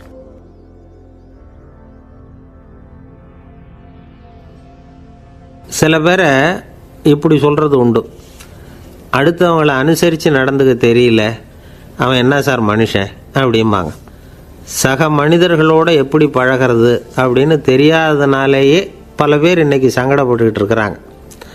வசதி வாய்ப்பெல்லாம் சரியாக இருக்கும், ஆனால் வாழ்க்கை சரியாக இருக்காது. இன்னொருத்தர்கிட்ட எப்படி பேசுறது பழகிறதுங்கிறது தெரியாததுனால தான் இந்த அவஸ்தை. சரி, இந்த அவஸ்தை இல்லாமல் வாழறது எப்படி? இதுக்கு அனுபவசாலிகள் சில வழிமுறைகளை சொல்கிறாங்க. அதெல்லாம் என்னென்னங்கிறத இப்போ தெரிஞ்சுக்குவோம். முதல்ல நம்ம நாக்கு நம்ம கண்ட்ரோலில் இருக்கணும். வார்த்தைகளை கொட்டிவிட்டு அதுக்கப்புறம் அள்ள முடியாமல் கிடந்து கஷ்டப்படக்கூடாது. எப்படி பேசுகிறோங்கிறதும் முக்கியம், பேசுகிறப்ப எப்படி முகத்தை வச்சுருக்கிறோங்கிறதும் முக்கியம். அன்பாக பேசினாலும் நல்லாயிருக்கும். அப்படி பேசுகிறப்ப ஆதரவாக அவர் தோள் மேலே ஒரு கையை போட்டுக்கிட்டு பேசினா இன்னமும் நல்லாயிருக்கும். ரெண்டாவது விஷயம், இன்னொருத்தர்கிட்ட பேசுகிறப்போ வாக்குறுதிகளை அள்ளி வீசக்கூடாது. கொடுக்குற வாக்குறுதி குறைச்சலாக இருக்கணும். அப்படி கொடுத்த வாக்குறுதியை கண்டிப்பாக நிறைவேற்றணும். நாம் ஒருத்தரை பாராட்டுறோம் அல்லது அவரை பற்றி அபிப்பிராயம் சொல்கிறோம்னா அது ஆக்கப்பூர்வமாக இருக்கணும். நம்ம பாராட்டு அல்லது விமர்சனம் அடுத்தவருடைய முன்னேற்றத்துக்கு உதவுறது மாதிரி இருக்கணும். நாம் சொல்கிறத கேட்டுட்டு அவன் தலையில் கையை வச்சுட்டு உட்காந்துடக்கூடாது. எப்பவும் உற்சாகமாக இருக்கணும், முகம் மலர்ச்சியாக இருக்கணும். மனுஷன் இருந்தால் வருத்தம், கவலை, ஏமாற்றம் எல்லாம் இருக்க தான் செய்யும். அதெல்லாம் மனசில் இருக்கட்டும். அந்த வருத்தமும் கவலையும் ஏமாற்றமும் சேர்ந்துக்கிட்டு நம்ம முகத்தில் இருக்கிற மலர்ச்சியை மூடி மறைக்கிறதுக்கு நாம் இடம் கொடுத்துடக்கூடாது. எந்த விஷயத்தை பற்றி யாருக்கிட்ட பேசினாலும் வெளிப்படையாக பேசணும், திறந்த மனசோடு பேசணும். மூடி மறைச்சி முன்னு மூழ்கிக்கிட்டு இருக்கக்கூடாது. இன்னொருத்தர்கிட்ட பேசுகிறப்போ விவாதம் பண்ணுங்க, அது தப்பு இல்லை. ஆனால் வாதாடிக்கிட்டு இருக்கக்கூடாது. அதாவது என்ன சொல்கிறாங்கன்னா, டிஸ்கஸ் பண்ணலாம், ஆர்கியூ பண்ணக்கூடாதான். நம்மக்கிட்ட இருக்கிற நல்ல குணங்களை நாம் எடுத்து சொல்லிகிட்டு இருக்கக்கூடாது. அந்த நல்ல குணங்களே நம்மளை பற்றி எடுத்து சொல்லணும், அது மாதிரி நடந்துக்கணும். அதே மாதிரி அடுத்தவங்க கிட்ட உள்ள கெட்ட குணங்களை பற்றி அவசியம் இல்லாமல் நாம் பேச வேண்டியதில்லை. உங்களை பற்றி யாராவது தப்பாக பேசுகிறாங்களா, அப்படி அவங்க பேசுகிறதுல உண்மை இல்லையா அப்படின்னா அதை நீங்கள் பொருட்படுத்த வேண்டியதில்லை, விட்டுடலாம். அது தானாக போயிடும். ஒரு 4-5 பேரோட பேசிக்கிட்டு இருந்தீங்கன்னா எல்லாருக்கும் முக்கியத்துவம் கொடுங்க, யாரையும் அலட்சியப்படுத்தாதீங்க. தமாஷா பேசலாம், ஆனால் அவங்க தமாஷ் அடுத்தவங்களை கேலி பண்ணுறதா இருக்கக்கூடாது. நமக்கு கிடைக்க வேண்டியது கிடைக்கலையே அப்படிங்கிற தவிப்பு நம்மக்கிட்ட இருக்கக்கூடாது, அது தேவையில்லை. உங்கள் செயல்பாடுகள் தெளிவாக இருக்கட்டும், பாராட்டு தானாக அவங்கள தேடிட்டு வரும். இன்னொரு மனுஷனுடைய மனசில் கௌரவமான ஒரு இடத்த பிடிக்கணும்னா நாம் இந்த குணத்தையெல்லாம் நம்மக்கிட்ட வளர்த்துக்கணும். இதெல்லாம் அனுபவசாலிகள் சொல்லியிருக்கிற குறிப்புகள். இந்த குறிப்புகளை சரியாக புரிஞ்சுக்கணும், அது முக்கியம். தப்பாக புரிஞ்சுக்கிட்டா என்ன ஆகும் தெரியுமா? இதை கேளுங்க. ஒருத்தர் வந்தார், சார் அடுத்தவங்க தோள் மேலே கையை போட்டுக்கிட்டு அன்பாக பேசணும்னு சொன்னீங்க, அப்படி தான் பேசினேன். அவர் முதுகை கூட தட்டி கொடுத்தேன், என் வேலை போயிட்டுது சார், வீட்டுக்கு அனுப்பிச்சிட்டாங்க அப்படின்னார். யாருக்கிட்ட அப்படி பேசுனீங்கன்னு கேட்டோம். என் முதலாளிகிட்ட சார் அப்படிங்கிறார் ரொம்ப சோகமாக. இந்த உலகமே ஒரு நாடக மேடை, நாம் எல்லாரும் நடிகர்கள். இது ஞானிகள் சொல்கிறது. இது ஒரு பக்கம் இருக்கட்டும். இந்த உலகத்துக்குள்ளே எத்தனையோ நாடக மேடைகள், எத்தனையோ நடிகர்கள், எத்தனையோ நாடகங்கள், இதெல்லாம் எப்படி ஆரம்பமாச்சு? அதுதான் இன்றைக்கி தகவல். அதாவது ஆதி மனிதன் பேச ஆரம்பிக்கிறதுக்கு முன்னாடி சைகையாலேயே எல்லாத்தையும் சொல்லிகிட்டு இருந்தான். அதனால் அப்போவே நடிப்பு ஆரம்பமாயிட்டுது. முதல்ல ஒரு வேட்டையைத்தான் அவன் நடித்து காட்டியிருப்பான். இவன் எப்படி போனான், எதிரில் மிருகம் எப்படி வந்தது, அதோடு எப்படி சண்டை போட்டான், எப்படி அடித்து கொண்டுகிட்டு வந்தான், இதை அப்படியே மற்றவங்களுக்கு நடித்து காட்டியிருப்பான். ஏன்னா மொழி கிடையாது. இந்த காலத்துலலாம் நாடகங்களில் நடிக்கிறவங்கள நடிகர்கள்ங்கிறோம். ஒரு காலத்தில் இவங்களுக்கு என்ன பேர் தெரியுமா? திஸ்பியர்கள் அப்படின்னு பேரான். இதுக்கு காரணம் உண்டு. அதாவது 2000 வருஷத்துக்கு முன்னாடி கிரீஸ் நாட்டில் திசிபியஸ் அப்படின்னு ஒரு ஆள் இருந்தான். அவன் ஒரு பெரிய நாடக கலைஞன். அவன் சில இளைஞர்களை சேர்த்துக்கிட்டான், பயிற்சி கொடுத்தான், நாடக குழுவை உருவாக்கினான். நடிகர்களையும் நாடகத்துக்கு தேவையான பொருள்களையும் ஏற்றிக்கிட்டு போகிறதுக்கு ஒரு வண்டியையும் தயார் பண்ணான். அந்த வண்டியிலேயே அவன் கிரேக்க நாடு பூராவும் சுற்றினான். ஊர் ஊராக நாடகம் போட்டான். ஒரு ஊருக்கு போனதும் அங்கே நாடகம் நடத்த தியேட்டர் இருக்கா அப்படிங்கன்னெல்லாம் பார்க்குறது இல்லை அவன். ஏன்னா அப்போலாம் தியேட்டர்னா என்னென்னு தெரியாது. நாடகம்னா அது ஒரு மூடிய கொட்டைக்குள்ளே தான் நடத்தணுங்கிறது அப்போ யாருக்குமே தோணலை. இந்த வண்டி போகும், அதுவே ஒரு பகுதி அப்படியே ஒரு மேடை மாதிரி விரிச்சிக்கும். அதில் ஏறி நின்றுக்கிட்டு நாடகத்தை நடித்து காட்டுவாங்களாம். மக்கள்லாம் எதிரில் தரையில் உட்காந்து அதை பார்த்துக்கிட்டு இருக்கிறது. உலகத்தின் முதல் நடமாடும் தியேட்டர் இது தானா. இந்த திசிபிஎஸ் தான் முதலாக உலகத்தில் நாடகங்கிற பொழுதுபோக்கை நடத்தி காட்டினவன் அப்படின்னு சொல்கிறாங்க. அவன் சொந்தமாக நாடகம் எழுதுனா, நடித்தான், நாடகத்தை இயக்கினான். அதனால தான் அவனை first man of the theatre அப்படின்னு சொல்லுவாங்க. அவன் தான் நாடக மேடையின் முன்னோடி. கிரேக்கர் காலத்திலேயே நாடக ஆசிரியர்கள், நடிகர்கள், ரசிகர்கள் இவங்கள்லாம் உருவாயிட்டாங்களாம். நாடகத்தின் சரித்திரத்தில் இந்த 3 பிரிவும் ரொம்ப முக்கியம். அதாவது கிரேக்க தியேட்டர்கள்லாம் திறந்த வெளி மேடைகள் தான். பெரும்பாலும் மலைச்சரிவுகள், அதுவே படிப்படியாக பண்ணியிருப்பாங்க. கீழே அரைவட்ட வடிவில் மேடை, அதுக்கு ஆர்கெஸ்ட்ரான்னு பேர். பிற்காலத்தில் இதில் உட்காந்து இசைக்குழுவினர் வாய்ச்சதுனால இசைக்குழுவுக்கே ஆர்கெஸ்ட்ராங்கிற பேர் வந்துட்டுது. இப்போது கிரேக்க தியேட்டர்களில் ஒன்று, அதோட காலம் கிமு 340. அதை இன்னமும் பாதுகாத்து வச்சுருக்கிறாங்களாம். எபிடாரஸ் அப்படிங்கிற இடத்துல அது இருக்குதான். இன்னமும் அந்த தியேட்டரை பயன்படுத்திக்கிட்டு வர்றாங்களாம். சிறந்த கிரேக்க நாடகங்கள்லாம் அங்கே நடிக்கிறாங்களாம். ஆரம்ப காலத்திலேயே கட்டணம் கிடையாது. அப்புறம் பின்னாடி தான் நுழைவு கட்டணம்லாம் அப்படியே வந்துட்டு தான். நடிகர்கள் பளபளப்பான ஆடைகள் உடுத்தியிருப்பாங்களாம். இந்த குதிகால் உயர்ந்த காலணிகள் போட்டிருப்பாங்களாம். இதெல்லாம் பழைய குறிப்புகள். பலவிதமான உருவங்களில் மாஸ்க் அப்படின்னு சொல்லப்படுற முகமூடி. அதனால் ஒரே நடிகர் பல வேடங்களில் நடிக்கிறது உண்டான். ஆரம்பத்தில் பெண் நடிகர்கள் கிடையாது, எல்லாம் ஆண் நடிகர்கள் தான். ரோமானியர்கள் தான் முதல் நிரந்தர நாடக மேடையை கட்டினவங்க. அதுதான் முதல் தியேட்டர். கிமு 1048 காலகட்டத்தில் பாம்பிங்கிற நகரத்தில் அதை கட்டியிருக்கிறாங்களாம்.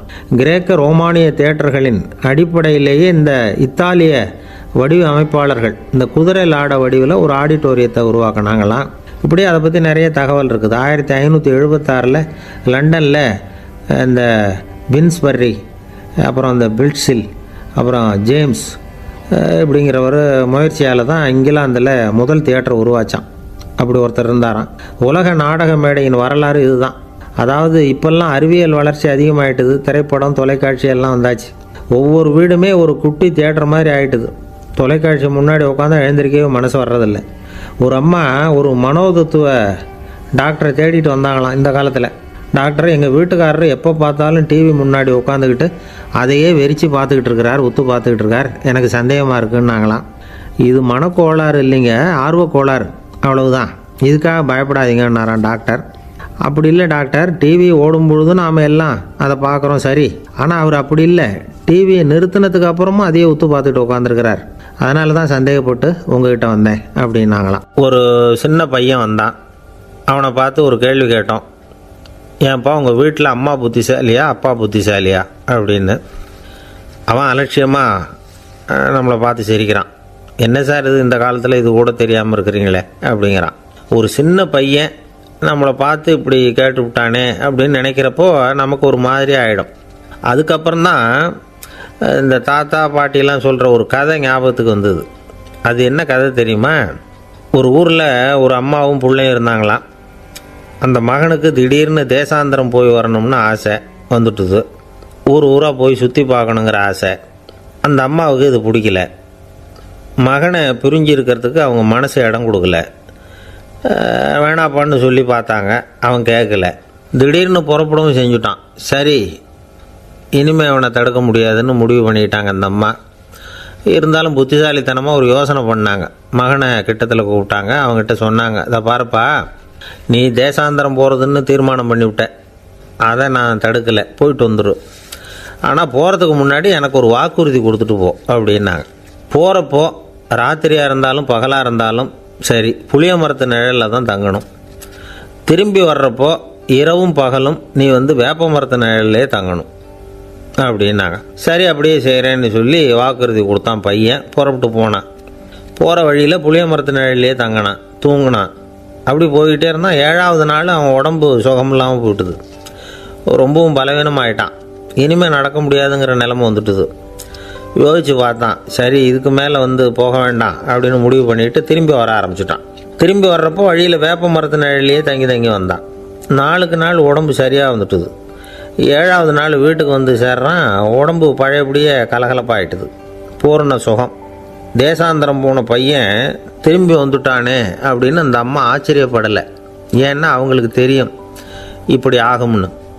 பையன் சீக்கிரமாக திரும்பி வரணுங்கிறதுக்காக தான் அவங்க அந்த யோசனையை சொன்னாங்க. என்ன விஷயங்கிறதையும் அவங்களே சொன்னாங்க. மகனே, புளிய மரத்து நிழல் உடம்புக்கு உஷ்ணத்தை கொடுக்கும், சீக்கம் உண்டாக்கும். அதனால் நீ தொடர்ந்து புளிய மரத்து நிழலில் தங்கினாவே நோய்க்கு ஆளாயிட்டதுனால நல்ல பயணத்தை முடிச்சுக்கிட்டு திரும்பி வரணுங்கிற முடிவுக்கு வந்துட்ட. திரும்பி வர்றப்போ நீ தங்கினது வேப்ப மரத்து நிழல். அது உடம்புக்கு குளிர்ச்சியை தரக்கூடியது, நோயை தீர்க்கக்கூடியது. அதனால் சுகமாக வீட்டுக்கு சேர்ந்துட்ட. உன்னோட தேசாந்திர பயணத்தை தடுக்கிறதுக்காக தான் இப்படி பண்ணினேன் அப்படின்னாங்களாம் அந்த அம்மா. பார்த்தீங்களா அம்மாவோட புத்திசாலித்தனத்தை? அப்பாவாக இருந்தால் இப்படியா பண்ணுவார்? ஒரு அப்பா பையன்கிட்ட 10 ரூபா கொடுத்து இதை எடுத்துக்கிட்டு அடுத்த ஊருக்கு போய் அங்கே இருக்கிற மாமா கிட்ட இதை கொடுத்துட்டு வாடா, வழியில் எங்கேயாவது மரத்தடியில் படுத்து தூங்கிவிடாதே அப்படின்னு எச்சரிக்கை பண்ணி அனுப்புனாராம். பையனுக்கு எச்சரிக்கையாக வாழறது எப்படிங்கிறத கற்றுக் கொடுக்கறதுக்காக இப்படி பண்ணார். அவன் பணத்தை வாங்கிக்கிட்டு போனான். அப்பா சொன்னதை மறந்துட்டு ஒரு மரத்தடியில் படுத்து தூங்கிட்டான். அவனுக்கு தெரியாமல் அவன் பின்னாடியே போன அப்பா அவன் கையில் இருந்த அந்த 10 ரூபாயை நைஸாக எடுத்துகிட்டு வந்துட்டார். அவன் பையில் தானே வச்சுருந்தான், அது தெரியாமல் எடுத்துகிட்டு வந்துட்டார். அவன் தூங்கிக்கிட்டு இருக்கான். எடுத்துகிட்டு ஒரு மறுபடியும் வீட்டுக்கு வந்துட்டார். பையன் மூழ்கிக்கிட்டு பையை தடவி பார்க்குறான், பணத்தை காணும். அழுதுகிட்டே திரும்பி வந்தான். அப்பா கிட்ட விஷயத்த சொன்னான். அப்பா சிரிச்சுக்கிட்டே சொன்னார், அதுக்கு தான்ப்பா ஆரம்பத்திலேயே எச்சரிக்கை பண்ணினேன், இனிமேலாவது நீ ஜாக்கிரதையாக இருக்கணும் அப்படிங்கிறதுக்காக தான் இப்படி பண்ணினேன். அந்த பணம் எங்கேயும் போயிடலை, நான் தான் அதை உனக்கு தெரியாமல் எடுத்து வச்சிருக்கிறேன். இதோ பாரு அப்படின்னு சொல்லிக்கிட்டு சைடு பாக்கெட்டில் கையை விட்டா அது ஓட்டையாக இருக்குது. அதை எவனோ ஏற்கனவே கத்திரிச்சு எடுத்துகிட்டு போட்டான். இப்போ அப்பா முகத்தில் அசடு வழிஞ்சுதான். ஒரு அரசனும் அமைச்சரும் ஒரு நாள் ரொம்ப சாவகாசமாக பேசிக்கிட்டு இருந்தாங்களாம். அரசன் அமைச்சரை பார்த்து ஒரு கேள்வி கேட்டிருக்கார். ஏங்க அமைச்சரே, ஆசை இல்லாத ஒரு மனுஷனால் இருக்க முடியுமா அப்படின்னு. ஏன் முடியாது, துறவி அப்படிங்கிறவங்கெல்லாம் அப்படிப்பட்டவங்க தானே அப்படின்னாராம் அமைச்சர். அவங்கெல்லாம் உண்மையிலேயே ஆசையை விட்டவங்க தானா அப்படின்னு கேட்டாராம் ராஜா. அப்படி தான் இருக்கணும் அப்படின்னாராம் அமைச்சர். அப்படின்னா ஆசையே இல்லாத ஒரு உண்மையான துறவியை நான் பார்க்கணுமேன்னார். அது என்ன பிரமாதம், அதுக்கு நான் ஏற்பாடு பண்ணுறேன் அப்படின்னு விட்டார் இவர். சொல்லிவிட்டு உடனே புறப்பட்டு போனார். அங்கங்கே தேடினார். அப்புறம் தான் அவருக்கு புரிஞ்சுது உண்மை துறவியை கண்டுபிடிக்கிறது எவ்வளவு கஷ்டமான காரியம்னு. இருந்தாலும் ராஜா கிட்ட சொல்லியாச்சே உண்மை துறவியை காட்டுறேன்னு. இப்போ என்ன பண்ணுறது? ராஜா கிட்ட சொன்னபடி நடக்கலைன்னா அவருக்கு கோபம் வந்துடும். அமைச்சர் ஒரு யோசனை பண்ணார். அவருக்கு ஒரு வழி தெரிஞ்சுது. அதுதான் சரின்னு முடிவு பண்ணார். அதாவது அந்த ஊரில் அவருக்கு தெரிஞ்ச நாடக நடிகர் ஒருத்தர் இருக்கிறார், நல்லா நடிப்பார். அவரை போய் பார்த்தார். இதை பாருப்பா, எனக்காக நீ ஒரு காரியம் செய்யணும்னார். என்னன்னு கேட்டார் அவர். நீ ஒரு துறவி மாதிரி கொஞ்ச நேரத்துக்கு நடிக்கணும். ராஜா உன்னை பார்த்துட்டு போகிற வரைக்கும் நடி, அது போதும். அதுக்காக உனக்கு 10,000 ரூபா தரேன் அப்படின்னார். அவர் எந்த காலத்தில் இவ்வளவு பணத்தை மொத்தமாக பார்த்துருக்கார். அதனால் உடனே சரின்னு ஒத்துக்கிட்டார். அமைச்சர் அரண்மனைக்கு திரும்பி வந்தார். என்ன அமைச்சரே, இன்னுமா ஒரு உண்மையான துறவி கிடைக்கலன்னார். உண்மையான துறவி ஒருத்தரை இப்போ தான் கொஞ்ச நேரத்துக்கு முன்னாடி பார்த்து பேசிவிட்டு வர்றேன். அவர் நம்ம ஊருக்கு வெளியில் குளத்தங்கரையில் உள்ள ஒரு ஆலமரத்துக்கு அடியில் உட்காந்துருக்கிறார் அப்படின்னார் இவர். அப்படின்னா உடனே புறப்படுங்க அப்படின்னார் ராஜா. பரிவாரங்களோடு புறப்பட்டார். அங்கே அந்த மரத்தடியில் அந்த ஆள் வேஷம் போட்டுக்கிட்டு துறவி மாதிரி உட்காந்துருக்கிறான். ராஜா நேராக போனார். அந்த துறவி காலில் பொத்துன்னு விழுந்து வணங்கினார். உடனே ராணி அவர் காலில் விழுந்தாங்க. அடுத்தபடியாக அமைச்சர் விழுந்தார். அவருக்கு தெரியும் இது நம்ம ஆள் தான்னு. இருந்தாலும் என்ன பண்ணுறது, நேரம். அப்புறம் பரிவாரங்கள்லாம் துறவி காலில் விழுந்து ஆசீர்வாதம் வாங்கிட்டாங்க. ராஜா அப்புறமா தங்கத்தட்டில் பொண்ணையும் பொருளையும் வச்சு அந்த துறவிக்கிட்ட ரொம்ப பணிவாக நீட்டுறார். தாங்கள் தயவு பண்ணி இதை ஏற்றுக்கணும் அப்படின்னு வேண்டிக்கிட்டார். அந்த துறவி பற்றில்லாமல் அதை பார்த்தார். எல்லாத்தையும் திறந்துவிட்ட எனக்கு இதெல்லாம் எதுக்காக அப்படின்னு சொல்லி அதை மறுத்துட்டாராம். ஆஹா, உண்மையான துறவியை பார்த்துட்டோம் அப்படிங்கிற ஆனந்தம் அரசருக்கு. ரொம்ப நிம்மதியாக திருப்தியாக திரும்பி வந்தார் அரண்மனைக்கு. அதுக்கப்புறம் அமைச்சர் யாருக்கும் தெரியாமல் அந்த துறவிகிட்ட ஓடினார். சொன்ன பிரகாரம் பணத்தை நீட்டினார். இந்தாப்பா, நான் உங்ககிட்ட சொன்னபடி 10,000 ரூபா பணம் எடுத்துக்கோ அப்படின்னார். அந்த ஆள் ராஜா கிட்ட சொன்னது மாதிரியே எல்லாத்தையும் திறந்துவிட்ட எனக்கு இதெல்லாம் எதுக்காக வேணாம் அப்படின்னு விட்டாரான். நடித்த வரைக்கும் போதும்ப்பா, இனிமேல் இந்த நாடக வசனம்லாம் வேணாம், வேஷத்தை கலைச்சிரு, பணத்தை வாங்கிக்கோன்னார். இல்லைங்க, இது வேஷம் இல்லை, இது வசனமும் இல்லை, இது உண்மை. கொஞ்ச நேரம் துறவி மாதிரி நடித்ததுக்கே இந்த தேசத்து ராஜா ராணி அமைச்சர் பரிவாரங்கள் எல்லாம் என் காலில் விழுந்து வணங்குறாங்க. அப்படின்னா உண்மையான துறவியாக இருக்கிறது எவ்வளவு பெருமையான விஷயம். நான் உண்மையான துறவியாக ஆக போகிறேன், அப்படி முடிவும் பண்ணிட்டேன் அப்படின்னார் அந்த நடிகர். வேஷம் கூட எப்படிப்பட்ட விளைவுகளை உண்டு பண்ணுது பார்த்தீங்களா. நம்மால் ஒருத்தன் ரொம்ப வசதியாக தான் இருந்தான். ஒரு நாள் அவன் சொத்து பூரா திருட்டு போட்டுது. அதுக்கப்புறம் இவன் துறவி மாதிரி ஆகிட்டான். ஊர் ஊராக சுற்றினான். ஒரு குருநாதரை தேடி கண்டுபிடிச்சான். அவர்கிட்ட சீடனாக சேர்ந்துக்கிட்டான். அவனை பார்த்து ஒருத்தர் கேட்டார், நீ உண்மையான சீடன் தானான்னு. இல்லைங்க, சீடன் மாதிரி நடிச்சுக்கிட்டு இருக்கிறேன் அப்படின்னா. அது குரு துரோகம் இல்லையா அப்படின்னு கேட்டார் அவர். இல்லைங்க, நான் பண்ணது குரு துரோகம் இல்லை, என் குரு பண்ணது தான் துரோகம். என்னுடைய பணத்தை கொள்ளையடித்தது இவர் தான். அதை எங்கே வச்சுருக்காருன்னு கண்டுபிடிக்கிறதுக்காக தான் இவர்கிட்ட வந்து சீடனாக சேர்ந்துருக்கிறேன் அப்படின்னா. ஒரு ஆள் இருந்தான், நிறைய பணம் சம்பாதிச்சான். ஆனால் செலவு பண்ண மனசு வரல, கருமி. அவன் என்ன பண்ணான், சேர்த்த பணம் பூராவையும் ஒரு மரத்தடியில் புதைச்சி வச்சுருந்தான். வாரத்துக்கு ஒரு தடவை அந்த மரத்தடிக்கு வருவான். புதைச்ச இடத்த ஆவலோடு பார்த்துக்கிட்டு இருப்பான். அதுக்கப்புறம் போயிடுவான். அவ்வளவுதான். ஒரு நாள் ஒரு திருடன் வந்தான். இவன் புதைச்சி வச்சுருந்ததெல்லாம் எடுத்துகிட்டு போட்டான். இது தெரிஞ்சு போச்சு. அந்த கருமி புலம்ப ஆரம்பிச்சிட்டான். இவன் புலம்பலை கேட்டதும் அக்கம் பக்கத்தில் இருந்தவங்கெல்லாம் ஓடி வந்தாங்க. என்ன விஷயம்னு விசாரித்தாங்க. இவன் சொன்னான். ஒரு பெரியவர் கேட்டார், ஏப்பா, வாரம் வந்து இந்த இடத்த பார்க்குறதாக சொன்னியே, எப்போவாவது இதில் இருக்கிற பணத்தை எடுத்து செலவு பண்ணியிருக்கியா அப்படின்னு கேட்டார். நான் அப்பப்போ வந்து அதை பார்க்குறது தான் வழக்கம், அதை தொட்டதே இல்லைன்னு அவன். சரி, அப்படின்னா இப்போவும் நீ அதே மாதிரி வாரம் ஒரு தடவை வந்து இந்த இடத்த பார்த்துட்டு போகலாமே அப்படின்னாராம் அந்த பெரியவர். அதுவும் சரிதானே, எவ்வளவு காலமானாலும் அவன் அந்த பணத்தை எடுத்து செலவு பண்ண போகிறதில்ல. அப்படி இருக்கிறப்ப உள்ளே பணம் இருந்தாலும் ஒன்று தான், இல்லாமல் போனாலும் ஒன்று தான். இதிலேருந்து என்ன புரியுதுன்னா, ஒருத்தர்கிட்ட இருக்கிற பணத்தை கொண்டு அவர் பணக்காரரா ஏழையா அப்படின்னு முடிவு செய்கிறது சரியில்லை. அந்த செல்வத்தை அனுபவிக்கிற திறன், பயன்படுத்துகிற திறன், அதை வச்சு தான் அவர் ஏழையா பணக்காரரா அப்படிங்கிறத நிர்ணயம் பண்ணணும். அதுதான் சரி.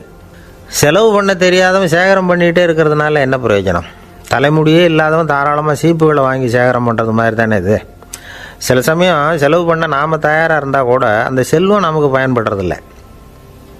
அரேபியாவில் ஒரு நகை வியாபாரி விலை உயர்ந்த முத்துக்களை எல்லாம் அவர் வச்சு வியாபாரம் பண்ணிகிட்டு இருந்தார். அவர் ஒரு சமயம் ஒரு பாலைவனம் வழியாக போயிட்டு இருக்கிறார் ஒட்டகத்தில்.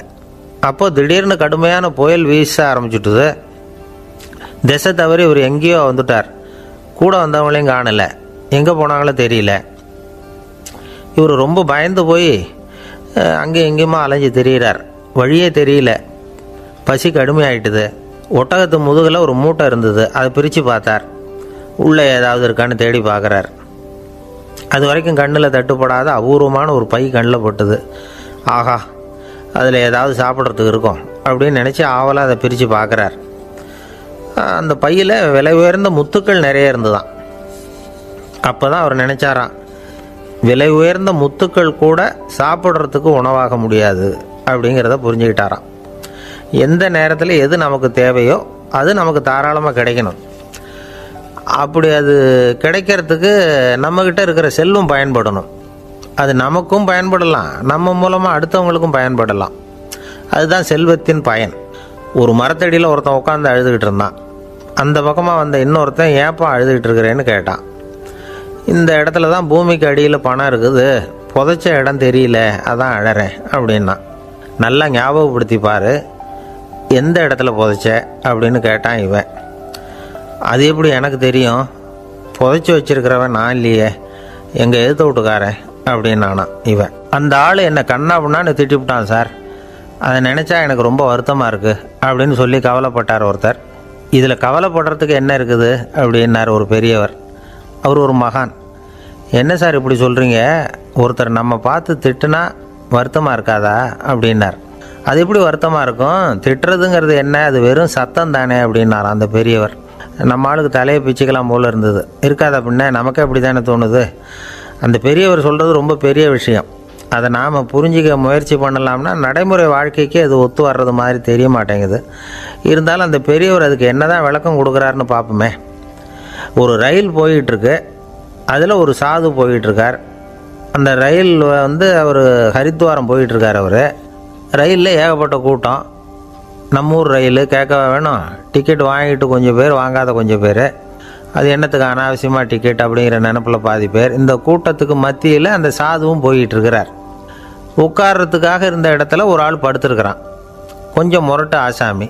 அவன் கால் பக்கத்தில் கொஞ்சோண்டு இடம் பாக்கி இருந்தது. அந்த இடத்துல இந்த சாது உட்காந்துருந்தார். மெதுவாக உட்காந்துக்கிட்டார் போய். ஆனால் அந்த ஆள் ராத்திரி பூரா இவரை காலால் உதச்சிக்கிட்டே இருக்கிறான். அது இவருக்கு ரொம்ப அவமானமாக பட்டுது. அதனால் துக்கம் ஏற்பட்டுது. இருந்தாலும் அதை ஒரு மாதிரியாக சகிச்சுக்கிட்டே இவர் வந்து சேர்ந்தார். பொழுது விடிஞ்சுது. அந்த சாது ஹரித்வார் வந்து சேர்ந்தார். அங்கே ஒரு பெரிய ஞானியை சந்தித்தார்.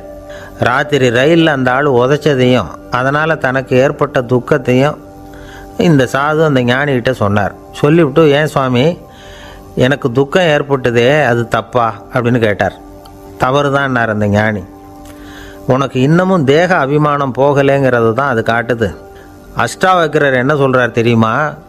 உண்மையான ஞானி யாராவது தன்னை வந்தனை செய்தால் அதற்காக சந்தோஷப்பட மாட்டார், யாராவது நிந்தனை செய்தால் அதற்காக வருத்தப்பட மாட்டார் அப்படின்னு சொல்கிறார்.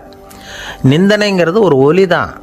தேகாபிமானம் இருக்கிற வரைக்கும் இந்த ஒலி நம்மளை வேதனைப்படுத்தும்.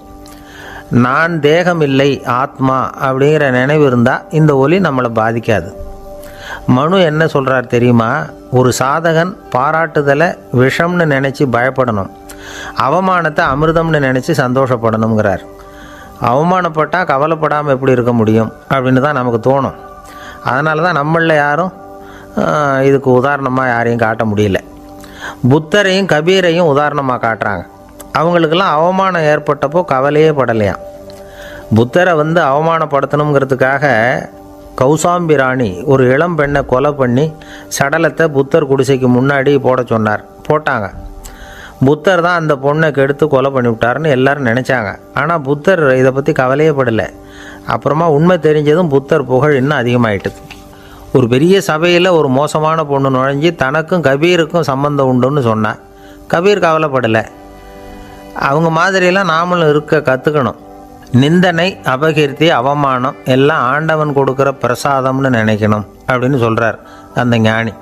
இதை கேட்ட இந்த காலத்து ஆசாமி ஒருத்தர், நான் கூட அப்படி தான் சார், யாராவது அவமானப்படுத்தினா கவலைப்பட மாட்டேன். நேற்று கூட ஒருத்தர் என்ன பலார்னு அரைஞ்சுட்டார், நான் கொஞ்சம் கூட கவலைப்படலை, பேசாமல் வந்துட்டேன்னார். ஏன் அப்படி வந்துட்டீங்க அப்படின்னு. அவர் அரைஞ்சதுலேயும் ஒரு அர்த்தம் இருந்தது, அதனால தான் அப்படி வந்துட்டேன்னார். ஏன் அரைஞ்சாருன்னு கேட்டேன். 10 வருஷத்துக்கு முன்னாடி 15 ரூபா அவர்கிட்ட கடன் வாங்கினேன், அதை கேட்டு கேட்டு பார்த்துட்டு கடைசியாக தான் அரைஞ்சார் அப்படின்னார். ஆண்டவனுடைய பிரசாதம் இவருக்கு அடிக்கடி கிடைக்கும் போல இருக்குது. ஒரு பல்கலைக்கழகம், அங்கே ஒரு இலக்கிய பேராசிரியர், அவர் பாடம் நடத்திக்கிட்டு இருந்தார். ராபர்ட் ப்ரௌனிங் எழுதிய கவிதைகளை பற்றி சொல்லிகிட்டு இருக்கிறார். மாணவர்களும் ரொம்ப அக்கறையாக அதை கேட்டுக்கிட்டு இருக்கிறாங்க. ஒரு குறிப்பிட்ட கவிதையை பற்றி சொல்லும் பொழுது அந்த பேராசிரியருக்கே ஒரு சந்தேகம். அதாவது அந்த கவிதையின் சரியான அர்த்தம் என்னங்கிறதுல சந்தேகம். பேராசிரியர் யோசனை பண்ணார். அந்த கவிதையை முழுசாக புரிஞ்சிக்க முடியல. அதனால் மாணவர்களை பார்த்து சொன்னார், மாணவர்களே, ஒரு நாள் பொறுத்துங்க, இந்த கவிதையை எழுதின கவிஞர் எங்கள் வீட்டுக்கு பக்கத்தில் தான் இருக்கிறார். இன்றைக்கி சாயந்தரம் நான் அவரை நேரிலேயே போய் பார்க்குறேன். பார்த்து இதுக்கு என்னங்க அர்த்தம்னு கேட்டுக்கிட்டு வந்துவிடுறேன். அதுக்கப்புறம் உங்ககிட்ட சொல்கிறேன் அப்படின்னாராம். அன்றைக்கி சாயந்தரமே அந்த பேராசிரியர் கவிஞரை தேடிக்கிட்டு போயிட்டார். கவிஞர் அவங்க வீட்டில் அவர் பாட்டு உட்காந்துருந்தாராம். இவர் போய் அவர் முன்னாடி உட்காந்தார். அப்புறம் கேட்டார், ஐயா, அந்த கவிதையின் முழு பொருள் என்னன்னு தெரிஞ்சுட்டு போகிறதுக்காக வந்திருக்கிறேன் அப்படின்னாராம். எந்த கவிதை அப்படின்னாராம் அவர். இவர் அந்த கவிதையை சொல்லியிருக்கார். கவிஞர் கொஞ்சம் யோசனை பண்ணிவிட்டு அப்புறம் சொன்னாராம், பேராசிரியரே, நீங்கள் கொஞ்சம் தாமதமாக வந்துட்டீங்கன்னாராம். இவருக்கு ஒன்றும் புரியல. நீங்கள் என்ன சொல்கிறீங்க? நான் தாமதமாக வந்துட்டேன்னா? நீங்கள் தான் உயிரோடு இருக்கிறீங்களே, அப்படி இருக்கும்பொழுது நான் தாமதமாக வந்துவிட்டேன்னா அது எப்படி அப்படின்னு இவர் குழம்பி இருக்கிறார். இப்போ கவிஞர் சொன்னாராம், ஐயா, நான் உயிரோடு இருக்கிறேன்னா இல்லையாங்கிறது முக்கியம் இல்லை. நான் அந்த கவிதை வரிகளை எழுதினப்போ 2 பேருக்கு அதோட அர்த்தம் தெரிஞ்சிருந்தது. இப்போ ஒரே ஒருத்தருக்கு தான் அதோட அர்த்தம் தெரியும் அப்படின்னாராம். பேராசிரியர் யோசனை பண்ணியிருக்கார். அப்படின்னா அந்த ஒருத்தர் கவிஞர் ராபர்ட் ப்ரௌனிங்கை தவிர வேறு யாராக இருக்க முடியும்? இவர் தான் அப்படிங்கிறத அவர் மனசில் நினச்சிக்கிட்டார். அதனால் சொன்னார், ஐயா நான் தாமதமாக வரல, அந்த கவிதையின் பொருள் என்ன அது சொல்லுங்கன்னார். பேராசிரியரே, நான் சொல்கிறது உங்களுக்கு புரியலைன்னு நினைக்கிறேன். நான் இந்த வரிகள் எழுதினப்போ 2 பேருக்கு அதோட அர்த்தம் தெரிஞ்சிருந்தது. அந்த 2 பேர் யாருன்னா, ஒருத்தர் ராபர்ட் ப்ரௌனிங், அதாவது நான், இன்னொருத்தர் கடவுள். இப்போ அது கடவுளுக்கு மட்டும்தான் தெரியும். நானே இதை பற்றி பல தடவை யோசனை பண்ணி பார்த்தேன். இது ரொம்ப அழகானது, ஆனாலும் ரொம்ப வழுக்கலானது. அதை பிடிச்சிட்டோம்னு நினச்சிக்கிட்டு இருக்கும் பொழுதே காற்று மாதிரி அது உங்ககிட்ட இருந்து ஓடி போயிடுது. எனக்கு ரொம்பவும் வருத்தமாக தான் இருக்குது. நிச்சயமாக நான் தான் இந்த வரிகளை எழுதியிருக்கிறேன்.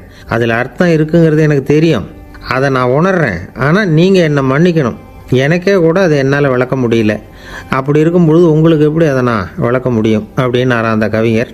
அனுபவிக்கப்படக்கூடிய எல்லாமே விளக்கப்படக்கூடிய ஒன்றல்ல, விளக்கப்படும் எல்லாமே அனுபவிக்கப்படக்கூடிய ஒன்றல்ல அப்படிங்கிறது ஞானிகளுடைய கருத்து. அதுக்காக தான் அந்த சம்பவம். வாழ்க்கையில் நீங்கள் தொடர்ந்து ஆய்வு செய்து கொண்டே இருக்கக்கூடிய விளக்கங்களை ஒருபோதும் அடைய முடியாத பரிமாணங்கள் இருக்கிறதுனால தான் அது அலுப்பு தட்டாமல் இருக்குது. உங்களால் நிறைய அனுபவிக்க முடியும், இருந்தாலும் நீங்கள் அனுபவித்து அறிந்த விஷயங்கள் கூட வார்த்தைகளால் விளக்கப்பட முடிவதில்லை அப்படிங்கிறது பெரியோர் சிந்தனை. இதெல்லாம் ஒரு பக்கம் இருக்கட்டும். நமக்கு தெரிஞ்ச பேராசிரியர் ஒருத்தர் 1 மணி நேரம் ரொம்ப விவரமாக வகுப்பு எடுத்தார். கடைசியாக சொன்னார், மாணவர்களே, ரொம்பவும் எளிமையாக விளக்கமாக எல்லா விவரமும் சொல்லியிருக்கிறேன். அதனால் இதில் உங்களுக்கு சந்தேகம் வர்றதுக்கு வாய்ப்பே இல்லை. இருந்தாலும் கேட்க வேண்டிய கடமை கேட்குறேன். இது வரைக்கும் நடத்தினதில் யாருக்காவது ஏதாவது சந்தேகம் உண்டா அப்படின்னு கேட்டாராம். எனக்கு ஒரே ஒரு சந்தேகம்தான் சார் அப்படின்னு எழுந்திரிச்சு நிற்கிறான் ஒருத்தன். என்னன்னு கேட்டாராம். இது வரைக்கும் நீங்கள் என்ன பாடம் சார் நடத்துனீங்க அப்படின்னானா அவன். அம்மாக்காரங்களுக்கு அடிக்கடி ஏற்படுற கவலை ஒன்று உண்டு. அதாவது குழந்தை சரியாக சாப்பிட மாட்டேங்குதே அப்படிங்கிற கவலை. இவங்கெல்லாம் ஒரு விஷயத்தை நல்லா புரிஞ்சுக்கணும். குழந்தைகள்ங்கிறவங்க பெரியவங்க மாதிரி இல்லை. அவங்க கடிகாரத்தில் மணியை பார்த்துட்டு சாப்பிட்றதுக்கு உட்கார்ற ரகம் கிடையாது. பசிச்சா சாப்பிடுவாங்க, இல்லைன்னா விளையாடுவாங்க அல்லது தூங்குவாங்க. அது புரியாமல் அவங்கள கட்டாயப்படுத்தி அல்லது மிரட்டி சாப்பிட வைக்கிறது ரொம்ப தப்பு. ஒரு 8 மாத குழந்தைக்கு 3 மணி நேரத்துக்கு ஒரு தடவை பசிக்கும். அந்த நேரம் பார்த்து சாப்பாடு கொடுத்தா அடம் பண்ணாமல் அது பாட்டுக்கு சாப்பிட்றோம். அதே குழந்தைக்கு 1 வயசு ஆகிறப்போ 4 மணி நேரத்துக்கு ஒரு தடவை பசிக்கும். இந்த வயசில் இயற்கையாகவே பசி குறைஞ்சிருக்கும். அது புரியாமல் என் குழந்தை முன்னாடி மாதிரி இப்போ சரியாக சாப்பிட மாட்டேங்கிறான் அப்படின்னு சில பேர் டாக்டர்கிட்ட போய் சொல்லிக்கிட்டு இருப்பாங்க. இன்னொரு விஷயம், ஒரு குழந்தைக்கு வயசு அதிகமாகிற வேகத்துக்கு உடம்பு எடையும் அதிகமாகிக்கிட்டே போகாது. உடம்பு எடை அதிகமாகிற வேகம் குறைஞ்சிக்கிட்டே வரும். 6 மாத குழந்தைக்கு ஒரு வாரத்தில் 150 கிராம் எடை கூடும். ஒரு வயசில் வாரத்துக்கு 71 கிராம் எடை கூடும். இது புரியாமல் அதிகமாக சாப்பாட்டை கொடுத்து குழந்தைய கஷ்டப்படுத்தக்கூடாது. ஏன்னா அளவுக்கு மீறின உணவு அஜீரணத்தை உண்டு பண்ணிவிடும். குழந்தைக்கு ஒரு தட்டில் கொஞ்சமாக ஆகாரத்தை வச்சு கொண்டுகிட்டு போய் கொடுக்கணும். மலை மாதிரி குவிச்சு வச்சா அதை பார்த்ததுமே பசி அடங்கி போயிடும். அடித்து மிரட்டி பயமுறுத்தி குழந்தைய சாப்பிட வைக்கிற பழக்கம் இருக்குது பாருங்கள், அதுக்கு ஃபுட் ஃபோர்ஸிங் அப்படின்னு பேர். இப்படி பண்ணுனா குழந்தைக்கு சாப்பாட்டில் விருப்பம் குறைஞ்சிரும், அதை கண்டாவே வெறுக்க ஆரம்பிச்சிடும். அது மாதிரி உளம் சார்ந்த பசி குறைவு, சைக்கோஜெனிக் அனோரெக்சியா, அது ஏற்படுமா. சாப்பாடுங்கிறதே ஒரு தண்டனை மாதிரி தோணும். குழந்தைகளுக்கு பிடிச்ச மாதிரியான ஆகாரத்தை கொடுக்கணும். சத்து அதிகம் இருக்குங்கிறதுக்காக அதுக்கு பிடிக்காத ஆகாரத்தை கொடுத்து கட்டாயப்படுத்தக்கூடாது. குழந்தைகளுக்கு 2 வயசு ஆகிறப்போ இயற்கையாகவே எதிர்மறை குணம் உண்டாகும். அதாவது அந்த எதிர்மறையாக பேசுகிறது. இது மாதிரி சமயங்களில் நாம் என்ன சொல்கிறோமோ அதுக்கு நேர்மாறாக நடந்துக்கும். ஏட்டிக்கு போட்டி. சாப்பிட சொன்னால் விளையாட போகும், விளையாட சொன்னால் சாப்பாடு கேட்கும். இதை புரிஞ்சுக்கிட்டு நடந்துக்கணும். குழந்தை சொன்ன பேச்சை கேட்கலேன்னு கோவப்படக்கூடாது. குழந்தை வளர வளர பிடிவாத குணம் வர்றது சகஜம். கேட்டதை வாங்கி கொடுத்தா தான் சாப்பிடுவேன் அப்படின்னு பிடிவாதம் பண்ணும். வாங்கி கொடுத்து விடுறது தான் உத்தமம். நீங்களும் அதுக்கிட்ட பிடிவாதம் பண்ணிகிட்டு இருக்கக்கூடாது. ஏன்னா கேட்டது கிடைக்கலையேங்கிற ஏமாற்றம் கூட குழந்தையோட பசியை குறைச்சிரும். கேட்டது கிடைச்சிட்டா பசி அதிகமாகும். கொடுத்ததை மலமலன்னு சாப்பிட்றோம். குழந்தைகளுக்கு கண்ட நேரத்தில் சாப்பிட்றதுக்கு எதையாவது வாங்கி கொடுத்துக்கிட்டு இருந்தால் சாப்பாட்டு நேரத்தில் சாப்பிடாமல் அடம் பண்ண ஆரம்பிச்சிடும். பள்ளிக்கூடம் போகிற பிள்ளைங்க காலை உணவை சரியாக சாப்பிட மாட்டாங்க. அச்சம், அவசரம், பரபரப்பு இதெல்லாம் தான் காரணம். பள்ளிக்கு புறப்படுறதுக்கு ஒரு 3/4 மணி நேரத்துக்கு முன்னாடியே சாப்பாடு போட்டுருங்க, அது சரியாக போடும். படிக்கிற குழந்தைகள் உடல் சோர்வு, மனச்சோர்வு இது காரணமாக கூட சாப்பிட மறுக்கிறது உண்டு. இப்போ உதாரணமாக சாயந்தரம் விளையாடி விட்டு வீட்டுக்கு வந்ததும் சாப்பிட சொன்னால் வேணாம்பாங்க. இது உடல் சோர்வு. ரொம்ப நேரம் வீட்டு பாடங்களை செஞ்சு முடித்த கையோடு சாப்பிட சொன்னாலும் அவங்களால சரியாக சாப்பிட முடியாது. இது உளச்சோர்வு, அதாவது மனச்சோர்வு. இதை தவிர குழந்தைகளுக்கு உடல்நலக்குறைவு ஏற்பட்டால் கூட சாப்பிட மறுக்கிறது உண்டு. சில மருந்து மாத்திரைகள் கூட பசியை குறைச்சிரும். அதனால் சரியாக தெரிஞ்சுக்கிட்டு குழந்தைகளை சாப்பிட வைக்கணும். அது புரியாமல் கையில் சாப்பாட்டு தட்டை வச்சுக்கிட்டு குழந்தைகளை விரட்டிக்கிட்டு அலையக்கூடாது. ஒரு சின்ன பையன் சொன்னான், எங்கள் அம்மா சாப்பாடு போடுறது தெரிஞ்சால் நான் உடனே வீட்டை விட்டு வெளியில் ஓடி போடுவேன் அப்படின்னா. ஏன் அப்படி பண்ணுறேன்னு கேட்டோம். எங்கள் அப்பா கூட அது மாதிரி தான் சார் பண்ணுவார் அப்படிங்கிறான். ஒருத்தன் எப்படி நடந்துக்கிறாங்கிறத வச்சு தான் அந்த ஆள் எப்படிங்கிறத நாம் முடிவு பண்ணுறோம். ஆளுமைன்னு சொல்கிறோம்ல, அதுக்கு சூழ்நிலைகளை ஆளுகின்ற தன்மை அப்படின்னு விளக்கம் கொடுக்குறார் ஒரு உளவியல் நிபுணர். சரி, ஒரு மனிதனுடைய ஆளுமையை உருவாக்குகிற விஷயங்கள் என்னென்ன? பிறப்பு, வளர்க்கப்பட்ட விதம், படிப்பு, நண்பர்கள், சமுதாயம், இப்படி நிறைய உண்டு. ஆளுமையின் அடிப்படையில் சில மனநோய்கள் உண்டாகுது. அதெல்லாம் என்னென்னங்கிறத தெரிஞ்சு வச்சுக்கிட்டோம்னா நம்ம கூட இருக்கிறவங்கள அடையாளம் கண்டுபிடிக்கிறதுக்கு அது ரொம்ப உபயோகமாக இருக்கும். ஃப்ரெனாய்டு ஆளுமை அப்படின்னு ஒன்று. இந்த கோளாறு உள்ளவங்க எப்படி இருப்பாங்க தெரியுமா? அதிக உணர்ச்சி, சந்தேகம், பொறாமை இதெல்லாம் அதிகமாக இருக்கும். வளைஞ்சு கொடுக்க மாட்டாங்க. அடுத்தவங்களோட இணக்கமான உறவு இருக்காது. அவங்க செய்கிற தப்புக்கெல்லாம் அடுத்தவங்களை குறை சொல்லிகிட்டு இருப்பாங்க. இது ஒரு ரகம். அடுத்தது ஸ்கிசாய்டு ஆளுமை அப்படின்னு சொல்கிறாங்க. இந்த கோளாறு உள்ளவங்க அடுத்தவங்களோட பழக கூச்சப்படுவாங்க. சின்ன வயசுலேயே இது ஆரம்பமாயிடுது. பகல் கனவுலேயே சஞ்சரிப்பாங்க. அவங்களுடைய விரோதம், கோபம் இதை கூட வெளியில் காட்டிக்க முடியாமல் இருப்பாங்க. இவங்களுக்கு அகமுகம், பிரச்சனைகள்லேருந்து ஒதுங்கி எதுலேயும் ஈடுபாடு இல்லாதவங்களாக இருப்பாங்க. இப்படி ஒரு ரகம். அடுத்தது சைக்ளோதமிக் ஆளுமை அப்படின்னு சொல்கிறாங்க. அது என்னென்னா, உணர்ச்சிகளில் ஏற்றத்தாழ்வு அதிகமாக இருக்குமா. சில சமயம் பார்த்தா மகிழ்ச்சியாக இருப்பாங்க, சில சமயம் சோகமாக உட்காந்துருப்பாங்க. அவங்க மனநிலைக்கு தகுந்த மாதிரி சமூக நிகழ்ச்சிகளில் பங்கெடுத்துக்குவாங்க. இன்னொரு வகை என்னென்னா எண்ணப்பீடிகை ஆளுமை அப்படின்னு பேர் வச்சுருக்கிறாங்க. அதுக்கு இவங்களுக்கெல்லாம் கரெக்டாக இருக்கணும். எல்லாம் சட்டத்திட்டம் எதுலேயும் ஒரு ஒழுங்குமுறை, இப்படி எதிர்பார்க்குற மனோபாவம். இவங்க எதிர்பார்ப்புக்கும் வரன்முறைக்கும் மற்றவங்க கட்டுப்படணும்னு நினைப்பாங்க. இந்த நிலைமை நீடித்தா என்ன ஆகும் தெரியுமா? அலைக்கழிக்கிற எண்ணங்கள் திரும்ப திரும்ப ஒரே செயலை செய்ய தூண்டுற மன தளர்ச்சிக்கு ஆளாயிடுறாங்க. அடுத்தது ஹிஸ்டீரியா ஆளுமை. சின்ன விஷயத்தையெல்லாம் பெருசுப்படுத்தி நாடகமாக்குற நடிகர்கள் இவங்க. உணர்ச்சி அதிகம் உள்ளவங்க. இவங்க மன எழுச்சியில் பக்குவமின்மை, குழந்தைத்தனம், முதிர்ச்சியின்மை எல்லாம் இருக்கும். தன்னலம் மிக்க குணம்.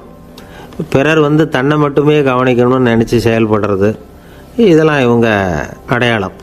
அடுத்த ரகம் எப்படின்னா வளர்ச்சியற்ற ஆளுமைன்னு சொல்கிறாங்க. அடுத்தவங்களோட இணங்கி போக முடியாதவங்க. அறிவு, மன எழுச்சி, சமூக உறவு இதில் எல்லாம் போதுமான வளர்ச்சியையும் நிறைவையும் பெற முடியாதவங்க. இவங்களால் வாழ்க்கையில் முன்னேற முடியாது. பிச்சைக்காரங்க, குற்றவாளிகள், இவங்ககிட்டெல்லாம் இது மாதிரியான ஆளுமை அதிகமாக இருக்குமா. அடுத்தது என்னென்னா சோர்வுடைய ஆளுமை. எதுலேயும் உற்சாகம் இல்லாமல் சோர்ந்து போயிருப்பாங்க. அதுக்கெல்லாம் நமக்கு வலிமை இல்லைப்பா அப்படின்னு சொல்லிகிட்டு இருப்பாங்க. சின்ன விஷயங்களுக்கெல்லாம் அதிர்ச்சி அடையிறது.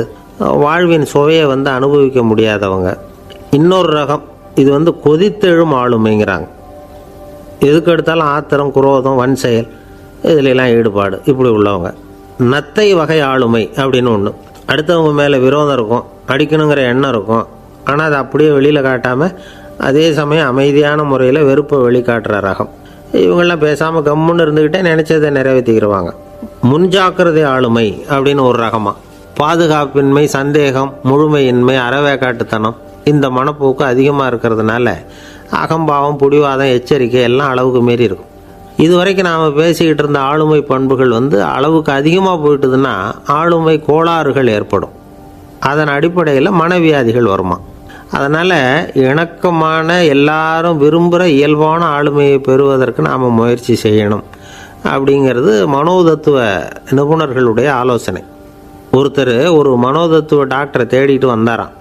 டாக்டர், எனக்கு மனசில் ஏதோ வியாதி, ஆளுமை கோளாறு, அதாவது எனக்கு சீக்கிரமாக செத்து போனால் தேவையில்லைன்னு தோணுது அப்படின்னாராம்.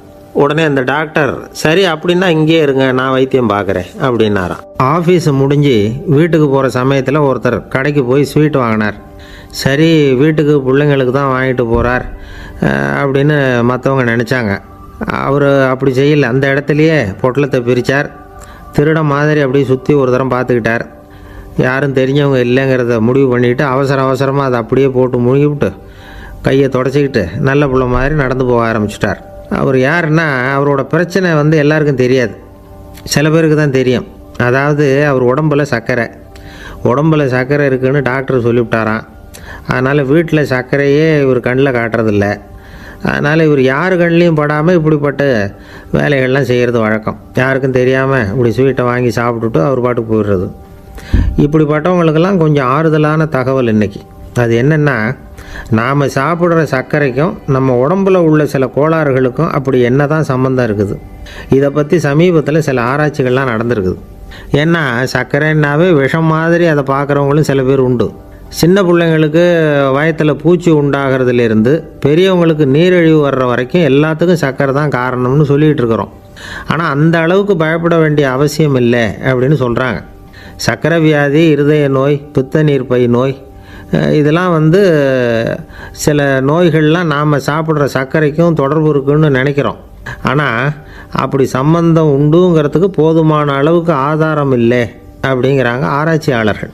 ஒரே ஒரு சம்பந்தம் தான் உறுதியாக இருக்குதான். அதுவும் இந்த பல் சிதைவு அப்படின்னு இருக்கு இல்லையா, அந்த சர்க்கரை சாப்பிட்றதுக்கும் இந்த பல் சிதைவுக்கும் சம்பந்தம் இருக்குது அப்படிங்கிறத மட்டும் உறுதியாக சொல்கிறாங்க. சர்க்கரைன்னா நாம் சாப்பிட்ற ஜீனி மட்டும் இல்லை, பழம், காய்கறி, பால், தேன், இப்படி எல்லாத்துலேயும் அது இருக்குது. கேரட்டு கொடுக்குற சத்தில் 88% சர்க்கரை, ஆப்பிள் கொடுக்குற சக்தியில் 95% சர்க்கரை. இது ஜீனி சர்க்கரை, இது ஆப்பிள் சர்க்கரை அப்படிங்கிற வித்தியாசம்லாம் உடம்புக்கு கிடையாது. ரெண்டுமே உடனடியாக சக்தி கொடுக்குது. ஒரு ஸ்பூன் சர்க்கரையில் 16 கலோரி தான் சத்து இருக்குது. அதிகமாக சர்க்கரை சாப்பிட்டா நீரிழிவு வந்துருங்கிறது தப்பான ஒரு அபிப்பிராயம். டயபெட்டிஸுங்கிறது ஒரு மெட்டபாலிக் டிசார்டர், அவ்வளவுதான். அதாவது நாம் சாப்பிட்ற சர்க்கரையை நம்ம உடம்பு திறமையாக உபயோகப்படுத்திக்க முடியல அப்படின்னு அர்த்தம். அதனால தான் அதிகமாக இனிப்பு வேணாம்னு சொல்கிறோம். ஏற்கனவே உடம்பால் முடியாத ஒன்றை மறுபடியும் அது தலையில் சுமத்தி அதிகமாக வேலை வாங்க வேணாமே அப்படிங்கிறதுக்காக தான். ஆகாரத்தில் அதிகமாக சர்க்கரை இருந்தால் அதனால் உடனே சர்க்கரை வியாதி வந்துடும்ங்கிறதுக்கு விஞ்ஞான ரீதியாக போதுமான ஆதாரம் இல்லை. அதனால் எப்போவாவது அதிகமாக ஸ்வீட்டு சாப்பிட்டுட்டா, ஐயோ அதிகமாக சாப்பிட்டோமோ, என்ன பண்ண போகுது தெரியலையே அப்படின்னு நினச்சி மனசை போட்டு குழப்பிக்க வேண்டியதில்லை. பொதுவாக எதுவுமே அதிகமாக வேண்டாம், எல்லாம் சீராக இருந்தால் போதும். நீரிழிவுங்கிறது புதுசாக வந்துட்ட ஒரு நோய் இல்லை, ரொம்ப காலமாகவே இருக்கிற ஒன்று தான். நம்ம முன்னோர்கள் இதை மதுமேகம் அப்படின்னு சொல்லுவாங்க. அதை கட்டுப்படுத்துறதுக்கு அவங்களே சில வழிமுறையை சொல்லி வச்சுருக்கிறாங்க. அது என்னென்னா வேறு ஒன்றும் இல்லை, இந்த பாவக்காய், முள்ளங்கி, அருகம்புல், அவ்வளவுதான். வெள்ளை முள்ளங்கி இருக்குல்ல, அதை வாரத்துக்கு 3 நாள் சாப்பிட்டுக்கிட்டு வாங்க. நூலுக்கோல் ரொம்ப நல்லது. இல்லைன்னா முள்ளங்கி சாறு 1 ounce சாப்பிட்டுட்டு வரலாம். ரத்தத்தில் சேர்கிற சர்க்கரை அளவு இதெல்லாம் கட்டுப்படுத்துது. சிறுநீரில் காணப்படுகிற சர்க்கரை அளவையும் சமநிலைப்படுத்துது. தினமும் ஆகாரத்தில் கோதுமை, கேழ்வரகு, வெந்தயம், கருவேப்பிலை, சோயாபீன்ஸ் எது கிடைக்குதோ சேர்த்துக்கலாம். இப்படிலாம் செஞ்சுக்கிட்டு வந்தால் அப்புறம் வீட்டுக்கு தெரியாமல் கடையில் போய் நின்றுக்கிட்டு ஸ்வீட் வாங்கி திருட்டுத்தனமாக சாப்பிட வேண்டிய அவசியமே உங்களுக்கு வராது. 2 ஆசாமிகள் கடற்கரையில் உட்காந்து சாவகாசமாக பேசிக்கிட்டு இருந்தாங்களாம். ஒருத்தர் சொன்னார், இன்னொருத்தருக்கு தெரியாமல் ஸ்வீட்டு சாப்பிட்றதே எப்பவும் இடைஞ்சல் தான் சார். நேற்றுக்கு பாருங்கள், அப்படி தான் சாப்பிட்டுக்கிட்டு இருந்தேன், வீட்டுக்காரி கண்ணில் போட்டுவிட்டுது, அதுக்கப்புறம் ஒரே ரகலையாக போச்சு அப்படின்னாராம். எனக்கு கூட அப்படி தான் சார் ஆகிட்டுது, ஒரே ரகலை அப்படின்னாராம் இன்னொருத்தர். நீங்கள் சாப்பிட்டதும் உங்கள் வீட்டுக்காரங்க கண்ணில் போட்டுவிட்டுதா சார் அப்படின்னு கேட்டிருக்காரு இவர். அதுக்கு அவர் சொன்னாராம், அப்படி இல்லை சார், கடைக்காரர் கண்ணில் போட்டுவிட்டுதோ, நான் அவருக்கு தெரியாமல் அந்த ஸ்வீட்டை அவர் கடையிலேருந்து எடுத்திருந்தேன் அப்படின்னு விளக்கம் கொடுத்தாராம் இந்த ஆள். ஒருத்தர் முகத்தை தொங்க போட்டுக்கிட்டு ஒரு மாதிரியாக வந்தார். என்ன விஷயம்னு விசாரித்தேன். என்னுடைய நண்பன் ஒருத்தங்கிட்ட கருத்து வேறுபாடு, இனிமேல் நமக்குள்ளே எந்த சம்மந்தமும் வேணாம்னு நட்பை முறிச்சிட்டு வந்துட்டேன்னா. நண்பர்கள்னு இருந்தால் கருத்து வேறுபாடு வரத்தான் செய்யும்னு. கருத்து வேறுபாடு வராமல் இருக்கிறதுக்கு ஏதாவது வழி உண்டா அப்படின்னு கேட்டாங்க. அதை பற்றி நிபுணர்கள் சில யோசனைகளை சொல்லியிருக்கிறாங்கன்னு. முதல் விஷயம் என்னென்னா, உங்கள் நண்பனுக்கு ஒரு செய்தி சொல்லணும்னா அதை நீங்களே நேரடியாக சொல்லுங்கள், அல்லது உங்கள் கைப்பட கடிதம் எழுதுங்க. அதாவது நேரடி தொடர்பு முக்கியம். அதை விட்டுட்டு இன்னொருத்தர் மூலமாக நண்பர்களுக்கு செய்தி அனுப்புனா நீங்கள் சொல்கிற செய்தி அப்படியே போய் சேராது, அது சேதமாயிடும். கூட்டி குறைச்சி சொல்லிவிடுவாங்க, அது குழப்பத்தில் கொண்டாந்து விட்டுரும். இது ஒரு யோசனை. ரெண்டாவது யோசனை என்னென்னா, நீங்கள் ஒரு நல்ல காரியத்தை செய்யும் பொழுது உங்கள் நண்பரையும் சேர்த்துக்குங்க, அவருக்கும் அதில் ஒரு ஈடுபாட்டை உருவாக்குங்க. மூணாவது யோசனை, நம்ம பக்கத்தில் இருக்கிற நண்பர் மகிழ்ச்சி அடைகிற மாதிரி ஏதாவது செய்யணும். சின்ன சின்ன செயல்களாக இருந்தாலும் பரவாயில்ல, அவர் நமக்கு எதுவும் செய்யலையே, நாம் எதுக்கு செய்யணும் அப்படின்னு நினச்சிக்கிட்டு இருக்கக்கூடாது. நாலாவது யோசனை என்னென்னா, உங்களுக்கு ஒரு பிரச்சனையா அல்லது உங்கள் நண்பருக்கு ஒரு பிரச்சனையா, எதுவாக இருந்தாலும் 2 பேரும் சேர்ந்து உட்காந்து ஆலோசனை பண்ணுங்கள். நம்ம யோசனையும் கேட்கப்படுதே அப்படிங்கிற நினைப்பே அவருக்கு ஒரு மன நிறைவை உண்டாக்குமா. 5வது யோசனை, உங்கள் நண்பர் ஏதோ ஒரு காரியத்தை செய்கிறார், நீங்கள் உடனே அவசரப்பட்டு நீ செய்கிறது தப்புன்னு தீர்ப்பு சொல்லக்கூடாது. அவர் அதை செய்யறதுக்கான நியாயங்கள் எவ்வளவோ இருக்கும், அதை புரிஞ்சுக்கிறதுக்கு முயற்சி பண்ணணும். 6வது யோசனை, உங்கள் நண்பர் என்ன சொன்னாலும் அதை பொறுமையாக கேளுங்க. அவர் சொல்கிறத புரிஞ்சுக்கணும், அவர் சொல்ல விரும்புகிறத புரிஞ்சுக்கணும், அவர் சொல்ல முடியாமல் தவிக்கிறதையும் புரிஞ்சுக்கணும். இப்படி 3 விதமாகவும் அவரை புரிஞ்சுக்கிட்டு அதுக்கு தகுந்த மாதிரி செயல்படணும். 7வது யோசனை என்னென்னா, உங்கள் நண்பர் உங்ககிட்ட ஏதோ ஒரு கருத்தை சொல்கிறார், அது உங்களுக்கு பிடிக்கல, அதுக்காக உடனே நீ சொல்கிறது சரியில்லை, நான் ஒத்துக்க மாட்டேன் அப்படின்லாம் மறுத்துக்கிட்டு இருக்கக்கூடாது. அவர் சொல்கிறத கேட்கணும், பொறுமையாக சிந்திக்கணும், அதுக்கப்புறம் பதில் சொல்லணும். இப்படிலாம் நடந்துக்கிட்டால் நண்பர்களுக்குள்ள கருத்து வேறுபாடு வர்றதுக்கு வாய்ப்பே இருக்காது அப்படின்னு வல்லுநர்கள் தொகுத்து சொல்லியிருக்கிறாங்க இந்த யோசனைகளை. எனக்கு தெரிஞ்ச சில நண்பர்கள் உண்டு, அவங்களுக்குள்ளேயும் கருத்து வேறுபாடுகள் வராமல் இருக்கிறதுக்கு சில நுட்பங்களை கையாளுறது உண்டு. ஒருத்தர் சொன்னார், அந்த டாக்டர் சின்ன வயசுலேருந்து என் கூட பழகினவர், நாங்கள் 2 பேரும் இணை பிரியாத நண்பர்கள், இருந்தாலும் எனக்கு உடம்பு சரியில்லைன்னா நான் அவர்கிட்ட வைத்தியம் பார்த்துக்க மாட்டேன் அப்படின்னார் ஒருத்தர். ஏன் அப்படின்னு கேட்டேன். எங்கள் நட்பு கெட்டுப்போடக்கூடாது இல்லையா, அதனால தான் அப்படின்னாரு இவர். ஒரு மனுஷனுக்கு 3 விதத்தில் கர்வம் உண்டாகிறதுக்கு வாய்ப்பு உண்டு. பணம், பதவி, புகழ். பணம் அதிகமாக வந்தால் கர்வம் வரலாம், பதவி பெருசாக வந்துட்டுதுன்னா கர்வம் வரலாம், புகழ் அதிகமாக போனாலும் கர்வம் வரலாம். இந்த 3 வகையான கர்வத்துக்கும் இடம் கொடுக்காமல் இருக்கிறாங்க பாருங்கள், அவங்க தான் சிறந்த மனிதர்கள். ஒரு பெரிய பொறுப்பில் இருக்கிறவங்களுக்கு கர்வம் வந்துடக்கூடாது. அப்படி வந்துட்டுதுன்னா அது எல்லாருக்கும் இடைஞ்சல். ஒரு ராஜா இருந்தார். அவர் ஒரு நாள் தன்னுடைய தலைநகரத்தை சுற்றி வந்துக்கிட்டு இருந்தார். ஒரு இடத்துல ஒரு அழகான நிலத்தை பார்த்தார். ஆஹா, இந்த இடத்துல நமக்குன்னு ஒரு மாளிகையை கட்டினா எவ்வளோ நல்லாயிருக்கும் அப்படின்னு நினச்சார். ராஜா நினச்சா அது முடியாத காரியமா? சரி, இந்த நிலம் யாருக்கு சொந்தம்னு விசாரிங்க அப்படின்னார் பக்கத்தில் இருந்தவங்கக்கிட்ட. அவங்கெல்லாம் ஓடி போய் விசாரித்தாங்க. அந்த இடம் ஒரு வயசான கிழவிக்கு சொந்தம், வயசான அம்மாவுக்கு சொந்தமாக. அந்த அம்மா தான் அதில் ஒரு குடிசையை போட்டு குடியிருந்துகிட்டு இருக்கிறாங்க. சரி, அந்த நிலத்துக்கு ஒரு விலையை நிர்ணயம் பண்ணி அதை அந்த வயசான அம்மாக்கிட்ட கொடுத்துருங்கோ அப்படின்னு உத்தரவு போட்டார் ராஜா. ஆனால் அந்த அம்மா, இது எங்கள் பூர்வீக இடம், இதை விற்க மாட்டேன் அப்படின்னு சொல்லிவிட்டுது. சரி, 2 பங்கு விலை கொடுக்குறோம்னு சொல்லி பாருங்க அப்படின்னாங்க. அப்படியே சொன்னாங்க அரண்மனை ஆட்கள். அதுக்கும் சம்மதிக்கலை அந்த அம்மா. இதை கேள்விப்பட்டதும் ராஜாவுக்கு கோபம் வந்துட்டுது. தன்னுடைய ஆளுங்களை கூப்பிட்டார்.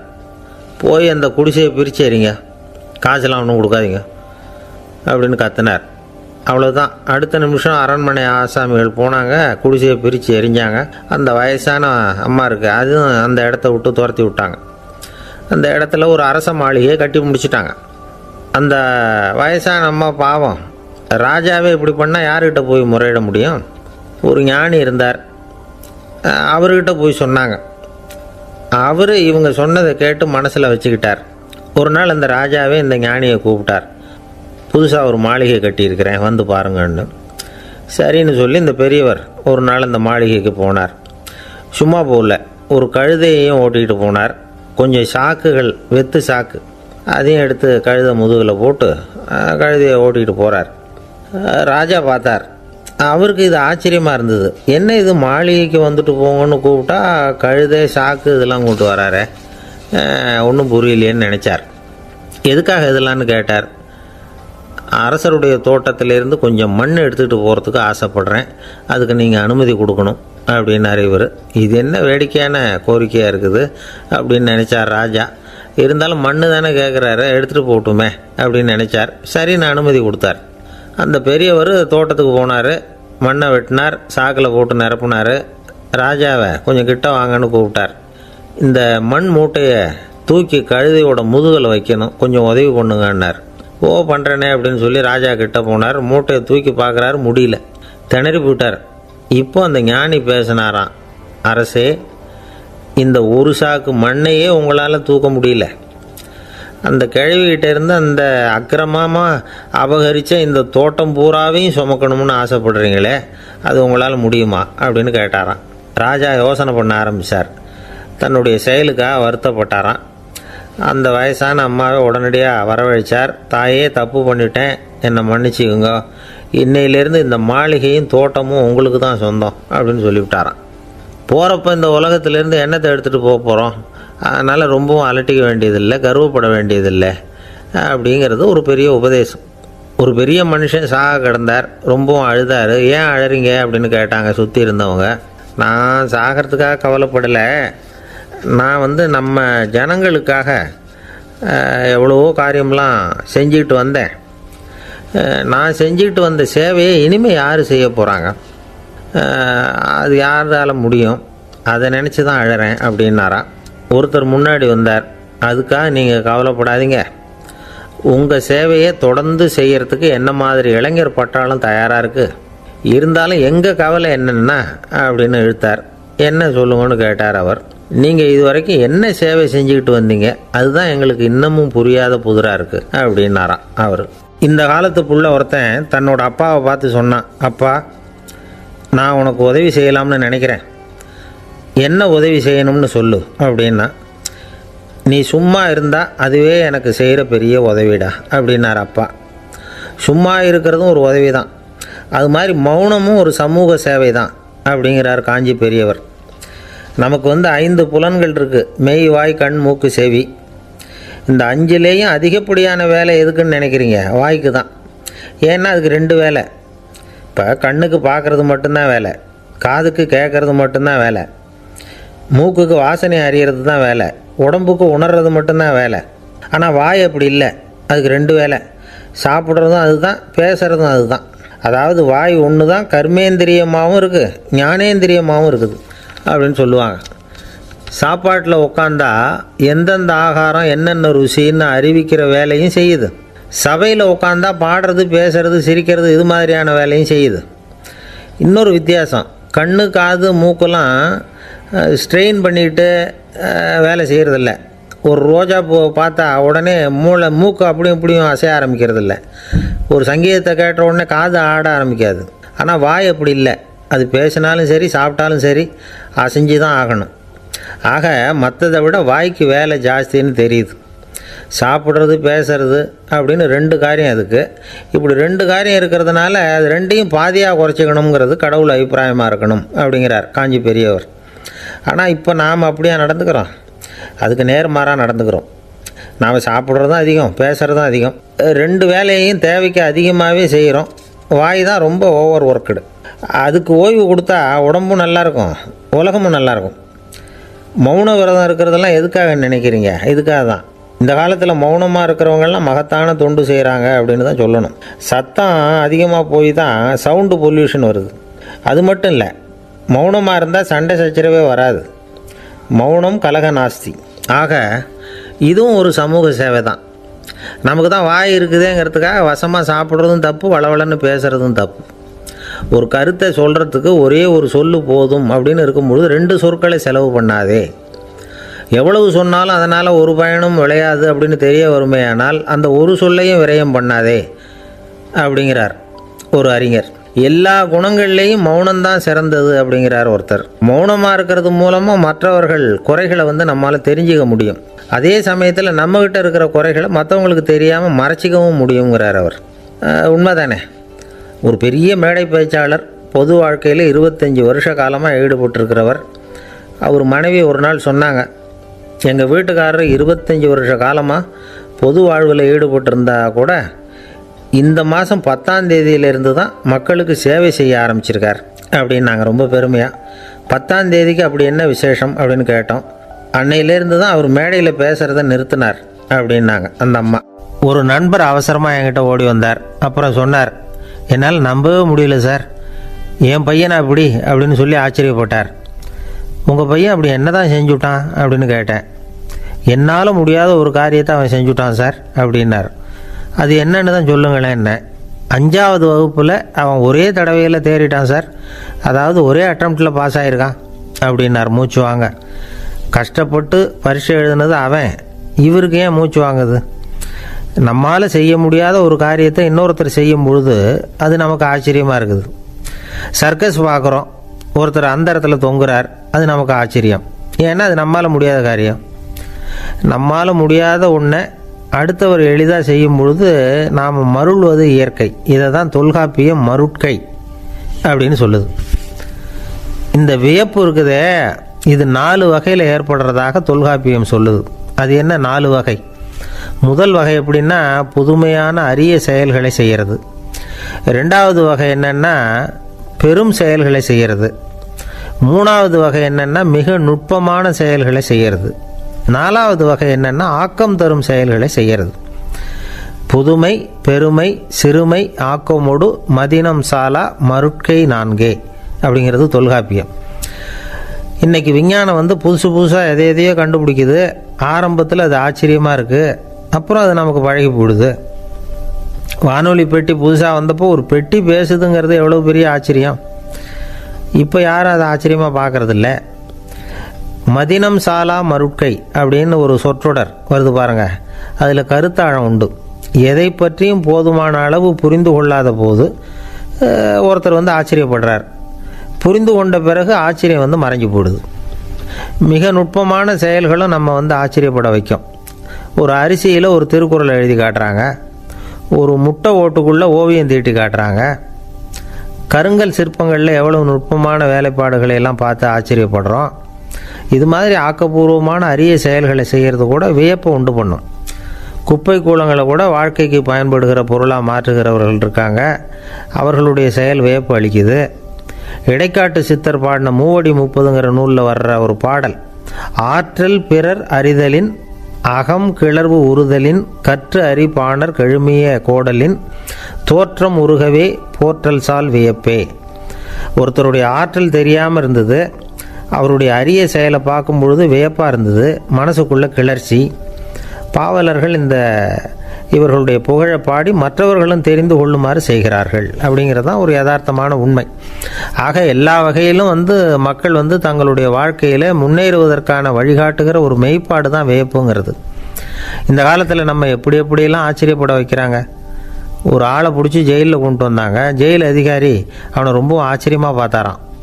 இவன் கேட்டான், ஏன் சார் அப்படி பார்க்குறீங்க, நான் இப்போ இங்கே வர்றது உங்களுக்கு ஆச்சரியமாக இருக்குதா அப்படின்னு கேட்டிருக்கான்.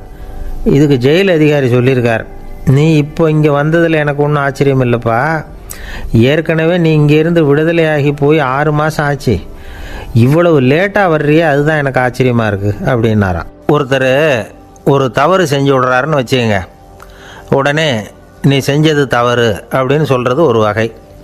அதுக்கு பதிலாக எது சரின்னு அவர் புரிந்து கொள்ள உதவி செய்கிறது இன்னொரு வகை. இந்த 2வது வகை இருக்குது பாருங்கள், நிர்வாக இயலில் இது ரொம்ப முக்கியம். அலுவலகத்தில் வேலை பார்க்குற ஒருத்தர் முக்கியமாக தெரிஞ்சுக்க வேண்டியது என்ன தெரியுமா?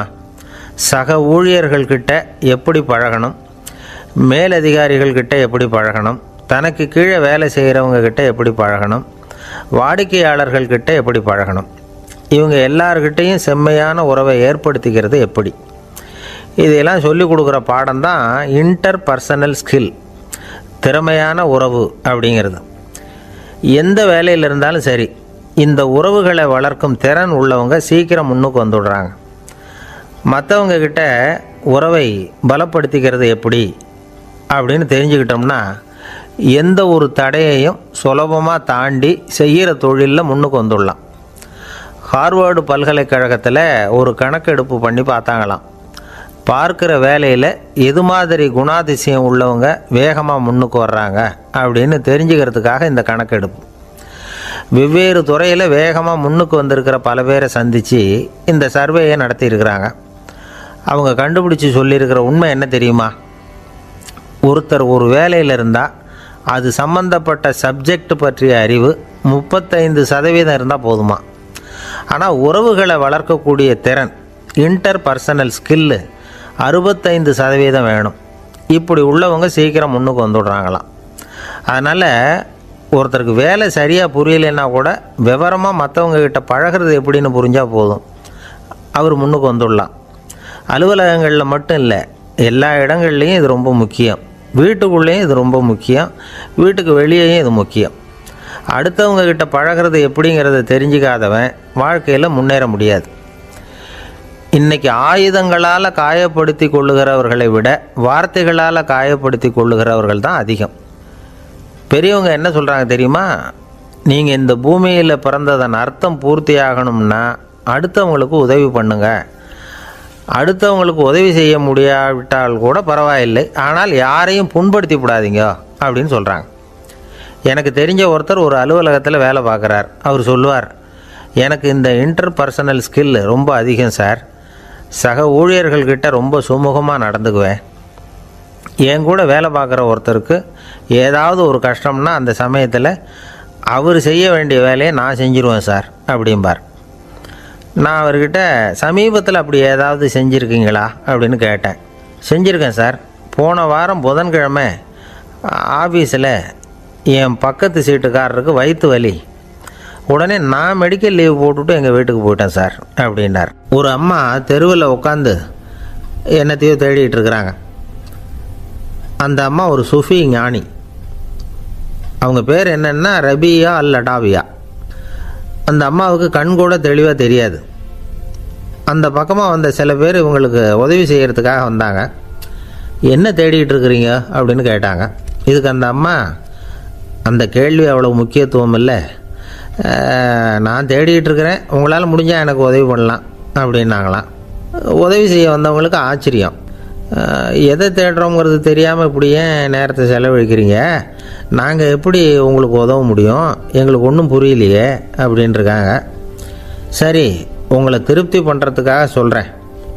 ஒரு குண்டூசி தொலைஞ்சி போச்சு, அதை தேடுறேன் அப்படின்னாங்களாம் அந்த அம்மா. அதுக்கப்புறம் இவங்களும் சேர்ந்து தேட ஆரம்பிச்சிட்டாங்க. கொஞ்ச நேரம் ஆச்சு, ஒன்றும் கிடைக்கல. உதவி செய்ய வந்தவங்களும் அழுத்து போட்டாங்க.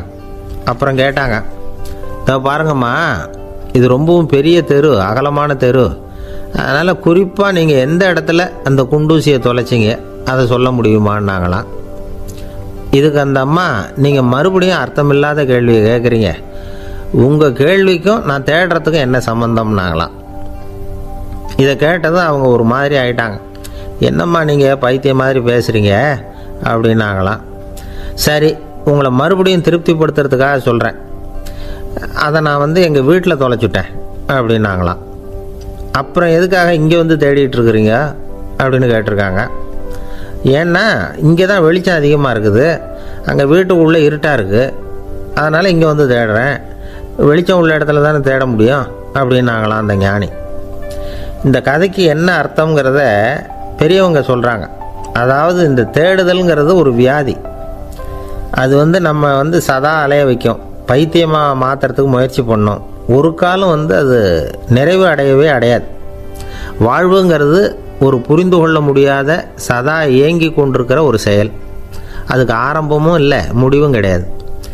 எதையோ தேடணும் அப்படிங்கிற உந்துதல் நமக்குள்ளே இருக்கும், ஆனால் குறிப்பாக எதை தேடிட்டு இருக்கிறோம் அப்படிங்கிறது புரியாது. அப்படி ஏதாவது ஒன்றை தேடி அடைஞ்சிட்றோம்னு வச்சுங்க, உடனே ஒரு அதிருப்தி வந்துடும். அதனால் வாழ்க்கைங்கிறது சலிப்பு நிறைந்தது அப்படிங்கிற எண்ணத்தை உண்டாக்கிக்கிறோம். ஒன்று அடைஞ்சதுக்கு அப்புறம் இன்னொன்று தேட ஆரம்பிச்சிருவோம். ஆக இந்த தேடல்ங்கிறது நாம் ஒன்று அடைஞ்சாலும் அடையாவிட்டாலும் தொடர்ந்து நடந்துக்கிட்டு தான் இருக்கும். இதுக்கு முடிவே கிடையாது. இந்த உண்மையை நாம் நல்லா புரிஞ்சுக்கணும் அப்படிங்கிறது பெரியவங்களுடைய கருத்து. ஏழையும் தேடுறான், பணக்காரனும் தேடுறான், நோயாளியும் தேடுறான், நோய் இல்லாதவனும் தேடுறான், அதிகாரம் உள்ளவனும் தேடுறான், அதிகாரம் இல்லாதவனும் தேடுறான், முட்டாளும் தேடுறான், அறிவாளியும் தேடுறான். ஆனால் யாரும் இதை தான் தேடி சாதிக்க போகிறோம், இதுதான் முடிவு அப்படின்னு திட்டவட்டமாக சொன்னதில்லை. ஒன்று அடைஞ்சதும் இன்னொன்று தேட ஆரம்பிச்சிடுறாங்க, அவ்வளோதான். அதாவது உங்களின் தேடுபவர் உங்கள் உள்ளே தான் இருக்கிறார், அவரை தேடி கண்டுபிடியுங்கள். இதுதான் ஞானிகள் நமக்கு சொல்லுகிற ஒரு ஆலோசனை. நம்மால் ஒருத்தன் ஜெயிலில் இருந்தான். இன்னொரு கைதி அவனை பார்த்து கேட்டான், ஏன்பா உன்னை பார்க்குறதுக்கு வெளியிலேருந்து யாருமே இங்கே வர்றது இல்லையே, உனக்கு சொந்தக்காரங்களே கிடையாதா அப்படின்னு கேட்டானா. ஏன் இல்லை, எனக்கு சொந்தக்காரங்க நிறைய பேர் உண்டு, அவங்க என்னை பார்க்க வராததுக்கு காரணம் வேற அப்படின்ட்டுருக்கான் இவன். என்ன காரணம்னு கேட்டான் அவன். அதுக்கு இவன் சொன்னானா, அதுக்கு என்ன காரணம்னா அவங்க எல்லாரும் இங்கே உள்ளேயே இருக்கிறாங்க அப்படின்னானா. ஒரு சீன தேசத்து அரசர் இருந்தார். அவருக்கு வயசாயிட்டுது. அவருக்கு அடுத்தபடியாக அவருடைய புள்ள பட்டத்துக்கு வரணும், ஆட்சி பொறுப்பை ஏற்றுக்கணும். ஒரு நல்ல தலைவனுக்கு இருக்க வேண்டிய பண்புகள்லாம் தன்னுடைய மகனுக்கு இருக்கணும்னு விரும்பினார் அந்த அரசர். அதனால் இளவரசனை பக்கத்தில் இருந்த ஒரு குரு கிட்ட அனுப்புனார். இளவரசன் அவர்கிட்ட போய் சேர்ந்தான். அந்த குரு என்ன பண்ணார் தெரியுமா, இவனை பார்த்து சொன்னார், இதை பாருப்பா, நீ என்ன பண்ணுற, இப்போவே பக்கத்தில் இருக்கிற காட்டுக்கு போ, நடு காட்டில் போய் ஒரு இடத்துல உட்காந்துக்கோ. அங்கே என்னென்ன சத்தம்லாம் உன் காதில் விழுதுன்னு கவனித்து கேளு. உன் காதில் விழுந்த ஓசைகள் என்னென்னங்கிறத என்கிட்ட வந்து சொல்லு, அதுதான் எனக்கு தெரியணும், உனக்கு வேலையும் அதுதான் அப்படின்னு சொல்லி அனுப்பி வச்சுட்டார். இளவரசன் காட்டுக்கு போனான். குரு சொன்னபடியே ஒரு இடத்துல உட்காந்து கவனித்து கேட்டான். அதுக்கப்புறம் குருக்கிட்ட திரும்பி வந்தான். என்னென்ன சத்தம்லாம் கேட்ட அப்படின்னு கேட்டார் குரு.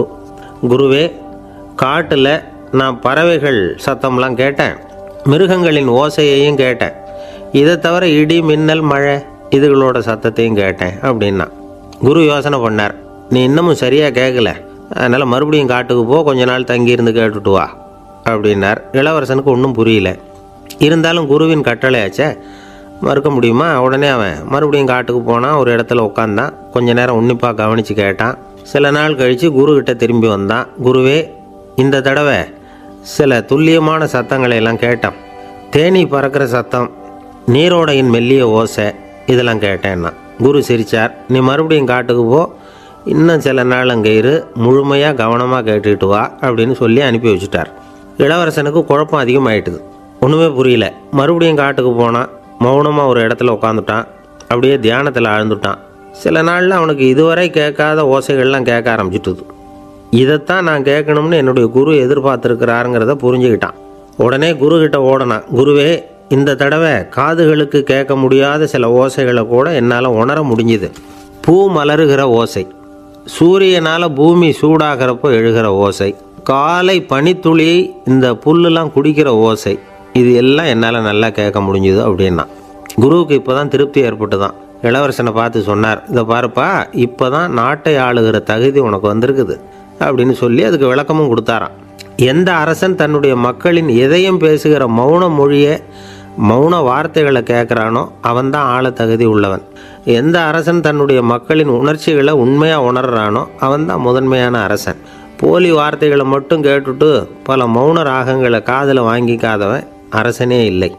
எந்த நாட்டில் எப்போ ஒரு அரசன் தன்னுடைய மக்களின் உணர்ச்சிகளை கேட்க மறுக்கிறானோ அன்னையிலேருந்தே அந்த நாடு அழிய தொடங்குது அப்படின்னு அர்த்தம். இதுதான் அந்த குரு இளவரசனுக்கு போதிச்சது. வாயால் பேசுகிறத மட்டும் கேட்டு ஏமாறக்கூடாது, உணர்ச்சிகளையும் கேட்குறதுல தான் மனப்பக்குவம் உண்டாகும். மக்கள் உணர்ச்சிகளை புரிந்து கொள்ளாத அரசர்கள் நீடிச்சிருக்க முடியாது. அது மாதிரி நாடுகளில் அடிக்கடி குழப்பம் தான் உண்டாகும். அப்படி இருந்தால் அடிக்கடி ஆட்சி மாறிக்கிட்டு இருக்கும். அப்படிப்பட்ட ஒரு தேசம், அங்கே ஒரு சிறைச்சாலையில் 3 கைதிகள் பேசிக்கிட்டு இருந்தாங்க. ஒருத்தன் சொன்னான், நான் இந்த நாட்டு ராஜாவை எதிர்த்து பேசிக்கிட்டு இருந்தேன், அதனால் என்னை பிடிச்சி கொண்டாந்து இங்கே போட்டுட்டாங்க அப்படின்னா ஒருத்தன். இன்னொருத்தன் சொன்னான், நான் இந்த நாட்டு ராஜாவை ஆதரித்து பேசிக்கிட்டு இருந்தேன், அதனால் என்னை பிடிச்சி கொண்டாந்து இங்கே தள்ளிவிட்டாங்க அப்படின்னா. அது சரி, நீ என்ன தப்பு பண்ண அப்படின்னு சொல்லி 3வது ஆளை பார்த்து இவங்க கேட்டாங்க. அதுக்கு அந்த ஆள் சொல்கிறான், நான் தான் இந்த நாட்டு ராஜா அப்படின்னானா.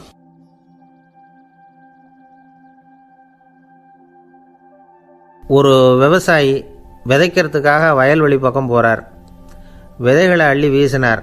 அப்போ என்ன ஆச்சுன்னா, சில விதைகள் பாதை ஓரத்தில் விழுந்தது, சில விதைகள் முள் செடிகள் மண்டி இருந்த புதருக்கு இடையில் விழுந்தது, சில விதைகள் நல்ல நிலத்தில் விழுந்தது. பாதை ஓரத்தில் விழுந்த விதை என்ன ஆச்சுன்னா, அதெல்லாம் பறவைகள் கண்ணில் போட்டுவிட்டுது. உடனே உட்காந்து கொத்தி தின்னுட்டு போட்டுது. அதிகமாக மண் இல்லாத பாறை பகுதியில் விழுந்த விதையெல்லாம் லேசாக வேர் விட்டு முளைக்க ஆரம்பிச்சிது. அதுக்கப்புறம் வேர் கீழேயும் ஆழமாக போக முடியல, மேலேயும் சூரிய வெப்பம் அதிகம் தாங்க முடியல, எல்லாம் காஞ்சி கருகி போட்டுது. புதர் பகுதியில் சில விதைகள் விழுந்தது இல்லையா, முள் செடிகள் காடாக மண்டி போயிருந்தது. அதனால் முளைச்சி வர்ற செடிக்கு நெருக்கடி அதிகமாக போட்டுது, சரியாக வளர முடியல, விளைச்சலும் சரியாக இல்லை. நல்ல நிலத்தில் விழுந்த விதைகள் மட்டும் நல்லா முளைச்சிது, நல்லா வளர்ந்தது, விளைச்சலும் பிரமாதமாக இருந்தது. இந்த கதையை சொல்லிவிட்டு கேட்க செவியுள்ளோர் கேட்கட்டும் அப்படிங்கிறார் இயேசு பெருமான். ஆமாம், இயேசு கடலில் நின்ற படகு ஒன்றில் உட்காந்துருக்கிறார். கடற்கரையில் ஏராளமான மக்கள் உட்காந்துருக்கிறாங்க. அந்த சமயத்தில் தான் இயேசு ஓமைகள் மூலமாக மக்களுக்கு பல உண்மைகளை சொல்லிகிட்டு இருக்கிறார்.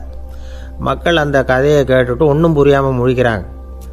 அதை கவனித்த இயேசு அந்த ஓமையை விளக்க ஆரம்பித்தார். இதில் அந்த விதைக்கிறவர் தான் இறைவன். அவருடைய வார்த்தைகளை விதைக்கிறார். அந்த வார்த்தைகளை கேட்கிற மக்கள் அந்த விழுந்த விதைகள் மாதிரி 4 வகையானவர்கள். சில பேர் பாதை ஓரத்தில் விழுந்த விதைகள் மாதிரி. இறைவன் வார்த்தைகளை அவங்க கேட்குறாங்க, ஆனால் தீய எண்ணங்கள் செய்கைகள் மூலமாக விதைக்கப்பட்ட வார்த்தைகள் அழிஞ்சு போடுது. இறைவன் வார்த்தைகளை கேட்ட உடனே மகிழ்ந்து போய் உடனே சில பேர் அதை ஏற்றுக்கிறாங்க. இவங்கெல்லாம் அந்த பாறை பகுதியில் விழுந்த விதைகள் மாதிரி. அதனால் இவங்கெல்லாம் வேறு இல்லாதவங்க. கொஞ்ச காலத்துக்கு இறை வார்த்தைகளுக்கு கீழ்ப்படிந்து நடப்பாங்க. அதனால் ஏதாவது இடைஞ்சல் ஏற்பட்டால் உடனே தடுமாறுவாங்க. தங்கள்கிட்ட இருக்கிற நல்ல பண்புகளை விட்டுட்டு பாவ வழிகளுக்கு போயிடுவாங்க.